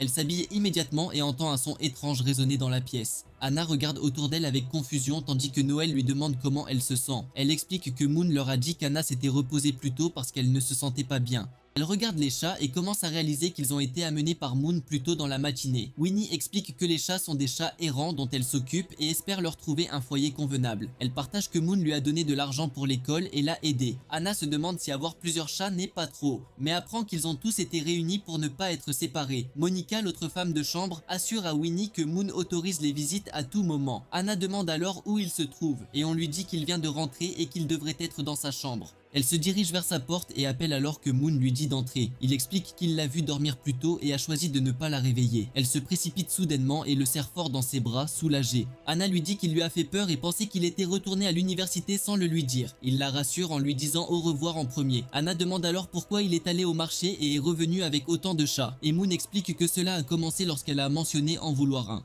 Il lui montre un petit chat et l'appelle Momo. Il lui remet alors un cadeau et elle hésite, surprise. Il explique qu'il retournera bientôt au collège et qu'il ne pourra pas l'emmener avec lui. Elle devra donc rester et s'occuper des affaires au manoir. Elle tient doucement le chat contre elle tout en l'appelant doucement. Elle sourit et promet d'en prendre bien soin en acceptant le cadeau. La nuit, Moon s'allonge sur son lit en train de lire. Il pense que ses capacités se sont améliorées et que le récent incident l'a aidé à ramener Anna à la normale. Il se rend alors compte que la prophétie a changé et croit qu'il peut éviter le danger tant qu'il fait attention. Il fait une pause et se demande qui pourrait venir lui rendre visite à cette heure. Anna apparaît à la porte et lui demande s'il est toujours réveillé. Elle hésite à la porte en pensant à son départ bientôt. Il lui dit qu'elle peut à nouveau dormir dans sa chambre puisqu'elle y est restée la nuit précédente.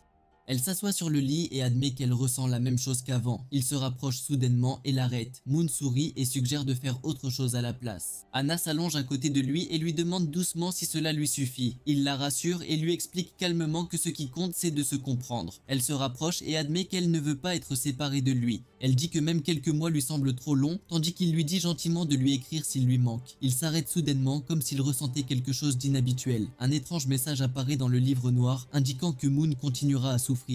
Pendant ce temps, au bain pour femmes du Santa Maria College, Ariel saute d'excitation lorsqu'elle se rend compte qu'elle est de retour. Puis de l'eau éclabousse alors qu'elle retombe dans le bain. Ariel se détend dans le bain et dit que rentrer tôt en valait la peine car l'endroit est confortable. Lily lui rappelle que l'école n'a pas officiellement commencé et qu'il devrait rester silencieux. Mais Ariel la rassure que la plupart des professeurs ne sont pas encore revenus, donc c'est toujours en sécurité. Ariel remarque que ses cheveux sont devenus plus clairs et le souligne, lui faisant réaliser elle-même et remettre en question le changement. Lily devient mal à l'aise alors que le sujet passe à Moon qui a les cheveux dorés, mais Ariel la rassure que cela ne veut rien dire et rejette calmement l'inquiétude. Ariel sourit et la réconforte en lui disant que rien ne changera ce qu'elle ressent, ce qui apaise enfin ses inquiétudes.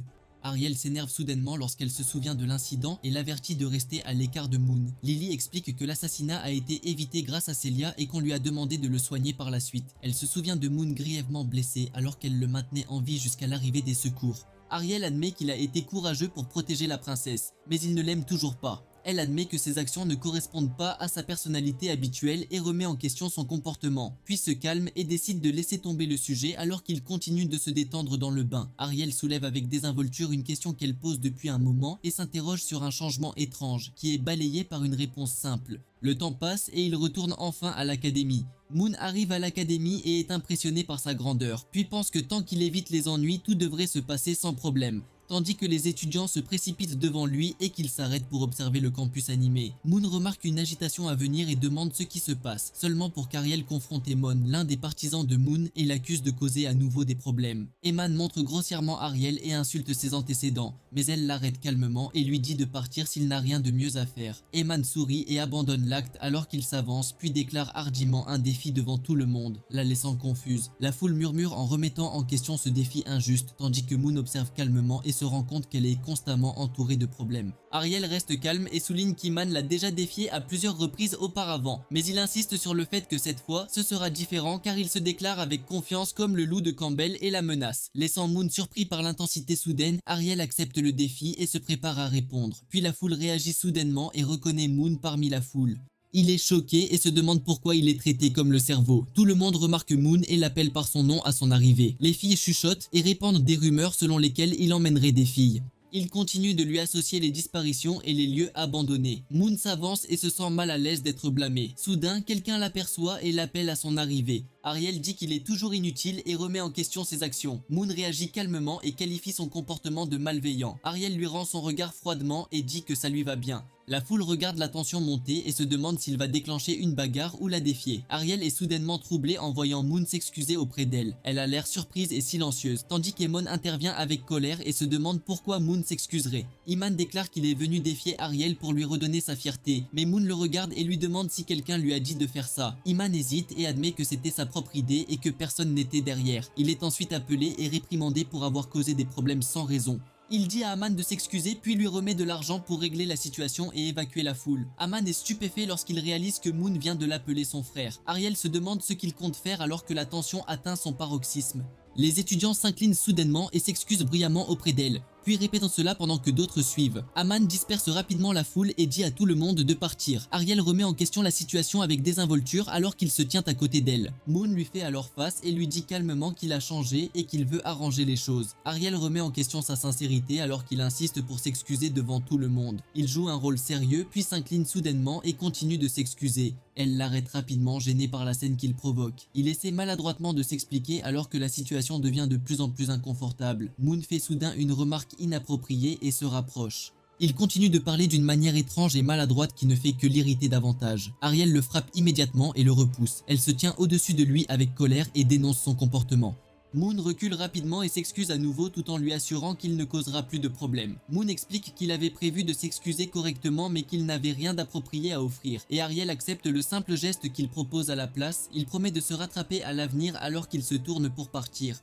Moon déclare calmement que ses excuses étaient sincères et qu'il n'attend pas de pardon. Il dit au revoir et exprime l'espoir qu'ils pourront continuer comme des camarades de classe normaux. Camarades de classe. Ariel reste silencieuse pendant un moment puis semble confuse alors qu'elle traite tout. Elle crie soudain pour l'arrêter et se précipite après lui. Moon fait une pause et tourne la tête en l'appelant par son nom. Elle court vers lui à toute vitesse en lui criant d'arrêter. Ariel accepte avec désinvolture l'idée de prendre l'argent comme cadeau. Pendant ce temps, Nana observe d'en haut et commente la situation avec intérêt. Elle sourit alors et considère que cibler secrètement Moon et l'écarter a quelque chose qui ne posera pas de problème. Les anciens observent de loin et constatent que la situation est déjà réglée. Plan, chef du département magie, évoque ce qui vient de se passer et se demande pourquoi il est toujours avec elle malgré tout. Glenn du département des potions commente que les actions de Moon sont inhabituelles et méritent d'être surveillées. Plan réagit sous le choc et refuse de croire ce qu'il a vu. Ils se souviennent du comportement passé de Moon et notent à quel point il était arrogant. Certains étudiants s'enfuient tandis que d'autres se souviennent des choses ridicules qu'il a faites l'année dernière. Moon reste calme tandis que quelqu'un lit sur ses lèvres et prétend qu'il a déjà changé. Plan en discute car il nie catégoriquement cette possibilité. Glenn souligne le parti pris évident tandis que Plan devient furieux et le traite de honte. Glenn se demande pourquoi il reste à l'académie malgré le manque de talent et suggère de l'envoyer ailleurs. Plan affirme qu'il n'a enfreint aucune règle et leur rappelle ses antécédents et son influence familiale. Il considère l'impact politique de sa position et de ses relations. Ils observent ensuite ses actions récentes et notent les changements mineurs mais inhabituels dans son comportement. Glenn réagit avec intérêt alors qu'il continue de surveiller Moon de près. Ils sont choqués de le voir s'incliner devant la statue du premier doyen. Moon l'explique avec désinvolture tout en agissant avec respect. Il révèle ensuite qu'il a accidentellement endommagé la statue et tente de la dissimuler. Il s'excuse sincèrement et promet de se rattraper à l'avenir. Les anciens sont stupéfaits et louent son comportement, soulignant combien il est rare de voir quelqu'un faire preuve d'un tel respect. Glenn se moque de cette affirmation et la rejette comme étant dénuée de sens après seulement une journée. Plan insiste sur le fait que la nature d'une personne ne peut pas changer si facilement et décide de continuer à la surveiller. Glenn en rit mais reste curieux de savoir ce qui va se passer ensuite et remarque ensuite que le prochain examen d'entrée sera intéressant. Moon arrive au dortoir et reçoit la clé de sa chambre. Il remercie poliment le surveillant du dortoir et laisse une bonne impression. Le personnel le surveille et se demande pourquoi il agit si différemment. Elle note à quel point Moon est devenue inhabituellement polie et charmante. Il entre alors dans sa chambre et est surpris par sa taille. Il entre dans sa chambre et réfléchit à quel point cela lui semble familier et étrange. Il se détend sur le lit et profite du confort. Il prévoit de faire le ménage et de se reposer avant la cérémonie. Il prend une douche et se regarde dans le miroir. Moon examine son corps et note à quel point il est devenu plus fort. Il sent soudain quelque chose d'inhabituel et vérifie son dos. Il se rend compte qu'une étrange marque est toujours là et commence à s'inquiéter. Il se souvient qu'il n'y avait aucune trace à ce sujet et se demande pourquoi il demeure. Il l'examine alors sérieusement en mentionnant le roi du Wither. Moon teste une petite flamme et constate qu'elle est plus faible qu'auparavant. Il le souffle et se rend compte que cela ne dure que brièvement. Il rappelle comment fonctionne ce pouvoir et comprend que son utilisation nécessite un coût. Il refuse de s'y fier et décide plutôt de se concentrer sur son propre chemin. Il ramasse ensuite le livre noir et se prépare à l'utiliser dans le cadre de son plan. Moon admet qu'il est encore trop faible et décide de se concentrer sur l'apprentissage de la magie pendant son séjour ici. Il active alors le livre noir et commence à l'utiliser pour s'améliorer plus rapidement. Son corps réagit lorsque le pouvoir prend effet. Il se souvient des batailles passées et de la croissance qu'il a acquise grâce à des combats répétés. Il se prépare à combattre avec la version réanimée de Rod et lui demande de montrer ses tours. Plus tard dans la nuit, Ariel reçoit une visite et lui demande ce qui s'est passé plus tôt. Lily raconte comment Moon s'est soudainement excusé et à quelle vitesse la nouvelle s'est répandue. Ariel admet que cela l'a prise au dépourvu. Lily réagit avec surprise et se demande si l'histoire est réellement vraie. Ariel dit que de nombreuses personnes en ont été témoins et confirme qu'il ne s'agit pas que de ragots. Elle remet alors en question une étrange rumeur et fait ressortir le journal de l'école. L'article revendique de fausses informations sur elle et Moon, ce qui la fait réagir avec colère. Lily explique la rumeur qui s'est répandue et comment elle est liée à ses excuses. Ariel se calme et décide d'affronter la source de la rumeur. Lily nie cette affirmation et clarifie leur relation. Elle réagit tandis qu'Ariel se précipite soudainement en avant, frustrée. Elle recule alors et lui dit d'arrêter alors qu'elle est toujours clairement bouleversée. Lily part après avoir confirmé que tout va bien et lui souhaite une bonne nuit. Elle prévoit de continuer à s'entraîner avant de se reposer. Une fois qu'Ariel est seule, elle s'allonge et réfléchit à la situation qui l'attend. Elle se rend compte qu'elle doit désormais gérer à la fois ses études et gagner de l'argent.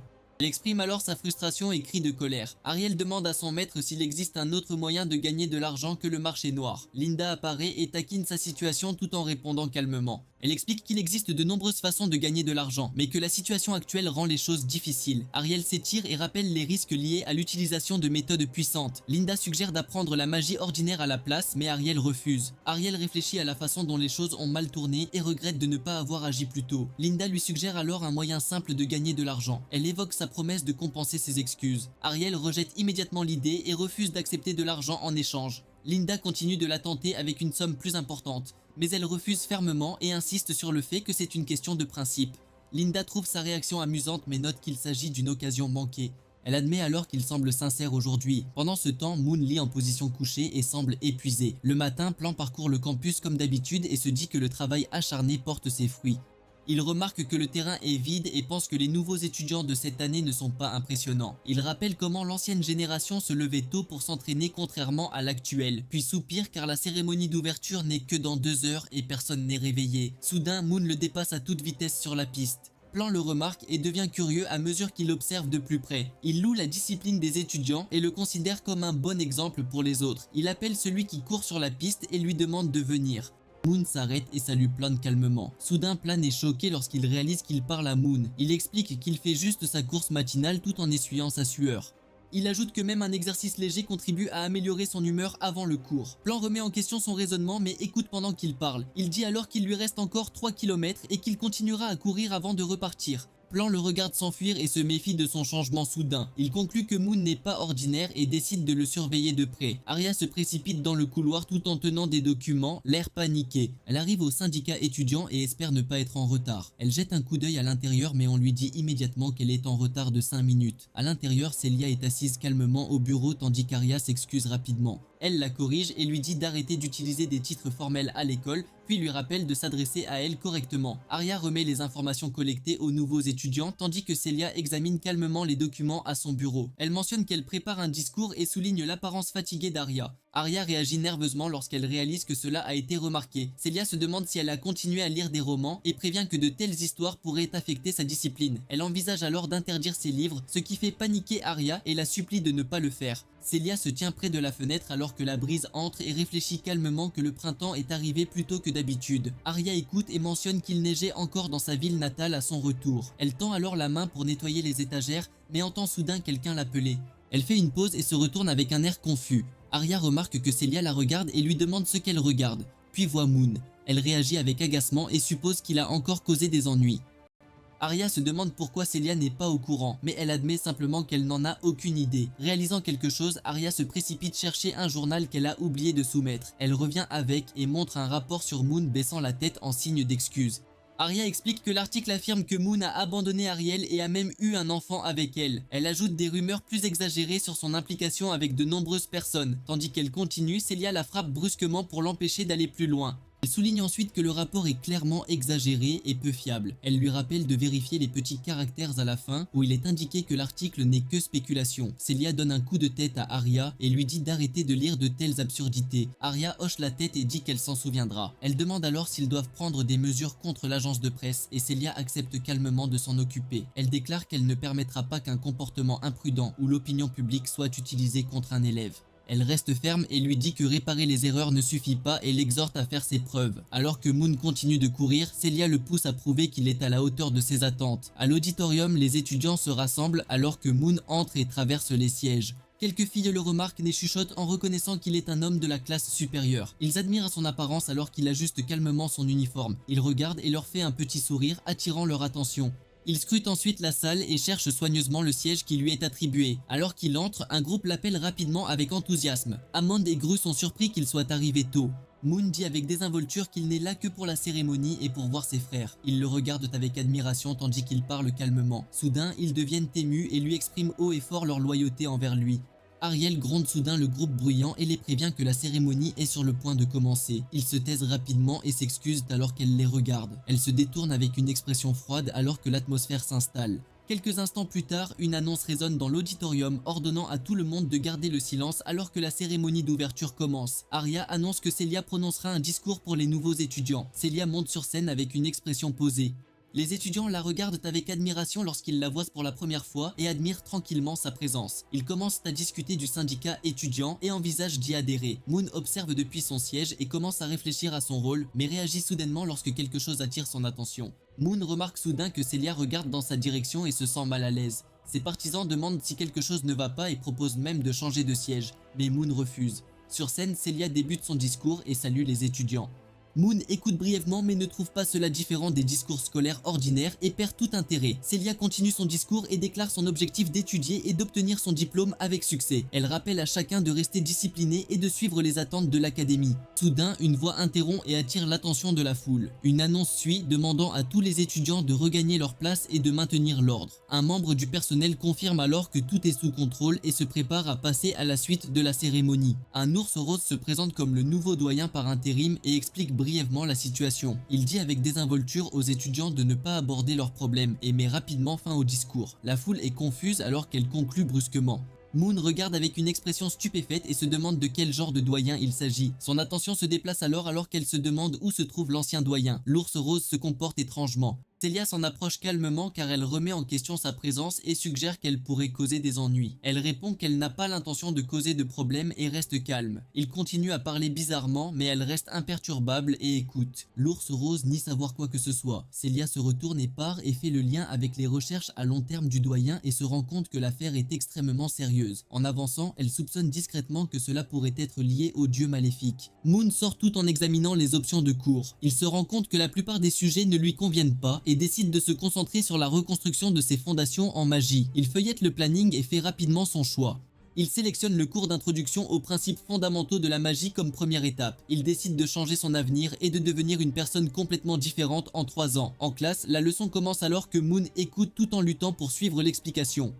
Il trouve les concepts déroutants lorsqu'ils sont combinés. Lorsque l'enseignant pose des questions, il lève la main. L'enseignante stagiaire Fran le remarque et reconnaît son nom. Elle se souvient de sa mauvaise réputation et se demande pourquoi il s'est soudainement présenté en classe. Fran se fige un instant alors qu'elle se souvient de la réputation de Moon et devient nerveuse. Elle retrouve rapidement son calme et demande quelle est sa question. Il se demande calmement pourquoi ils ont commencé avec du matériel avancé au lieu des bases précédentes du livre. Elle hésite et admet que ces parties ont déjà été enseignées en première année, le glaçant sous le choc. La classe réagit par un rire discret à sa question tandis qu'il reste calme. Fran essaie d'avancer et de continuer la leçon. Soudain, il l'appelle à nouveau et attire son attention. Il lui demande ensuite si elle peut lui donner des cours particuliers et lui demande de lui fixer un prix. Fran panique après avoir entendu sa demande et réagit bruyamment. La classe commence à chuchoter et suppose qu'il a de mauvaises intentions à son égard. Elle a du mal à répondre et refuse nerveusement. Alors qu'elle se sent dépassée, elle perd soudainement l'équilibre et tombe de la plateforme. Moon l'appelle rapidement alors qu'elle tombe. Moon attrape rapidement Fran avant qu'elle ne touche le sol et vérifie si elle va bien. Elle panique et essaie de s'expliquer alors qu'elle est troublée par la situation. À ce moment, Celia arrive avec Arya pour une inspection de routine. Il lève les yeux et la reconnaît alors qu'elle se demande ce qu'il fait. Fran s'excuse rapidement et assume la responsabilité tandis que Moon recule calmement. Celia lui dit de retourner en classe en premier et de ne pas retarder les élèves. Elle lui demande alors s'il veut vraiment seulement du tutorat. Il explique qu'il manque de connaissances de base et souhaite seulement des conseils appropriés. Elle le met en garde contre la perturbation des cours mais laisse cela passer pour un malentendu, puis lui conseille d'observer et d'apprendre des étudiants de première année. Sur ce, elle se retourne et part avec Arya. Moon réfléchit au conseil de Celia et convient que réapprendre les bases est la solution la plus rapide. Il a du mal avec cette idée mais se rend compte que son plus gros problème est le temps. Il propose ensuite un plan pour utiliser la bibliothèque et étudier efficacement. Confiant en son idée, il se dirige droit vers la bibliothèque. Nana est dans la bibliothèque, se plaint du froid tout en tenant un livre, puis remarque soudain quelque chose à proximité. Elle regarde et aperçoit Moon en train de lire tranquillement entre les étagères. En le reconnaissant, elle devient curieuse et décide de l'approcher par ennui. Dans la bibliothèque, Moon commence à étudier seul et enregistre le contenu des livres. Il prévoit d'utiliser une méthode de décalage horaire pour apprendre plus rapidement et s'efforce de se concentrer. Après plusieurs minutes, il teste la méthode mais se rend vite compte qu'elle ne fonctionne pas comme prévu. Frustré, il s'arrête et admet que l'approche est erronée. Il rappelle à quel point le problème du décalage horaire rend l'entraînement dangereux car des ennemis peuvent soudainement apparaître pendant l'entraînement. Il admet qu'il ne peut pas du tout se concentrer sur ses études et commence à se sentir frustré. Il fait une pause et réalise qu'il a encore besoin d'un professeur, mais ne sait pas vers qui se tourner. Il rappelle que les cours particuliers ne sont pas autorisés et envisage des alternatives. Puis il se rend soudain compte qu'il n'a besoin que de connaissances théoriques et que s'il les apprend rapidement, il peut encore devenir fort sans compter sur les professeurs. Moon regarde autour de la bibliothèque et commence à réfléchir attentivement à ses options. Il remarque une fille tranquille qui étudie seule et l'observe un instant. Après y avoir réfléchi, il décide qu'elle est le bon choix et l'approche directement. Elle le salue calmement, même si elle semble toujours confuse par sa présence soudaine. Il sourit légèrement en la reconnaissant. Sally est surprise lorsqu'il l'appelle puis le salue nerveusement. Elle essaie de partir mais il l'arrête rapidement. Il lui assure qu'il ne veut aucun mal et lui demande son aide. Il évoque des cours particuliers et propose une récompense, la laissant perplexe. Elle se souvient soudain de la façon dont il l'avait maltraitée auparavant. Il propose de payer n'importe quel prix si elle accepte de lui donner des cours particuliers. Elle le frappe soudainement et se met en colère. Sally le gronde et le traite d'impudique. Elle part en trombe et le laisse derrière elle. Il reste assis là, confus par sa réaction. Nana intervient et leur rappelle calmement de se taire dans la bibliothèque, d'un ton ferme mais posé. Elle l'interpelle et attire son attention. Il se retourne et la reconnaît aussitôt. Elle demande ce qui s'est passé et il explique la situation en détail. Elle écoute attentivement sans interrompre puis conclut « Ce n'était qu'un malentendu » et apaise doucement la tension. Nana l'arrête et utilise la magie pour soigner sa blessure, la rétablissant en un instant. Elle le rassure pendant qu'il regarde calmement. Il demande si la guérison peut se faire sans chanter et elle donne une réponse simple et directe. Il en prend note et commence à y réfléchir. Elle lui rappelle ensuite de mieux prendre soin de son corps avant de souligner avec désinvolture qu'il est déjà bien connu à l'académie. Il demande pourquoi elle ne l'évite pas comme les autres. Elle explique que la plupart des gens le voient comme un problème et choisissent de garder leur distance. Elle ajoute qu'ils ont peur de ce qu'il pourrait faire, alors rester à l'écart leur semble plus en sécurité. Elle se penche et le défie doucement, observant de près sa réaction.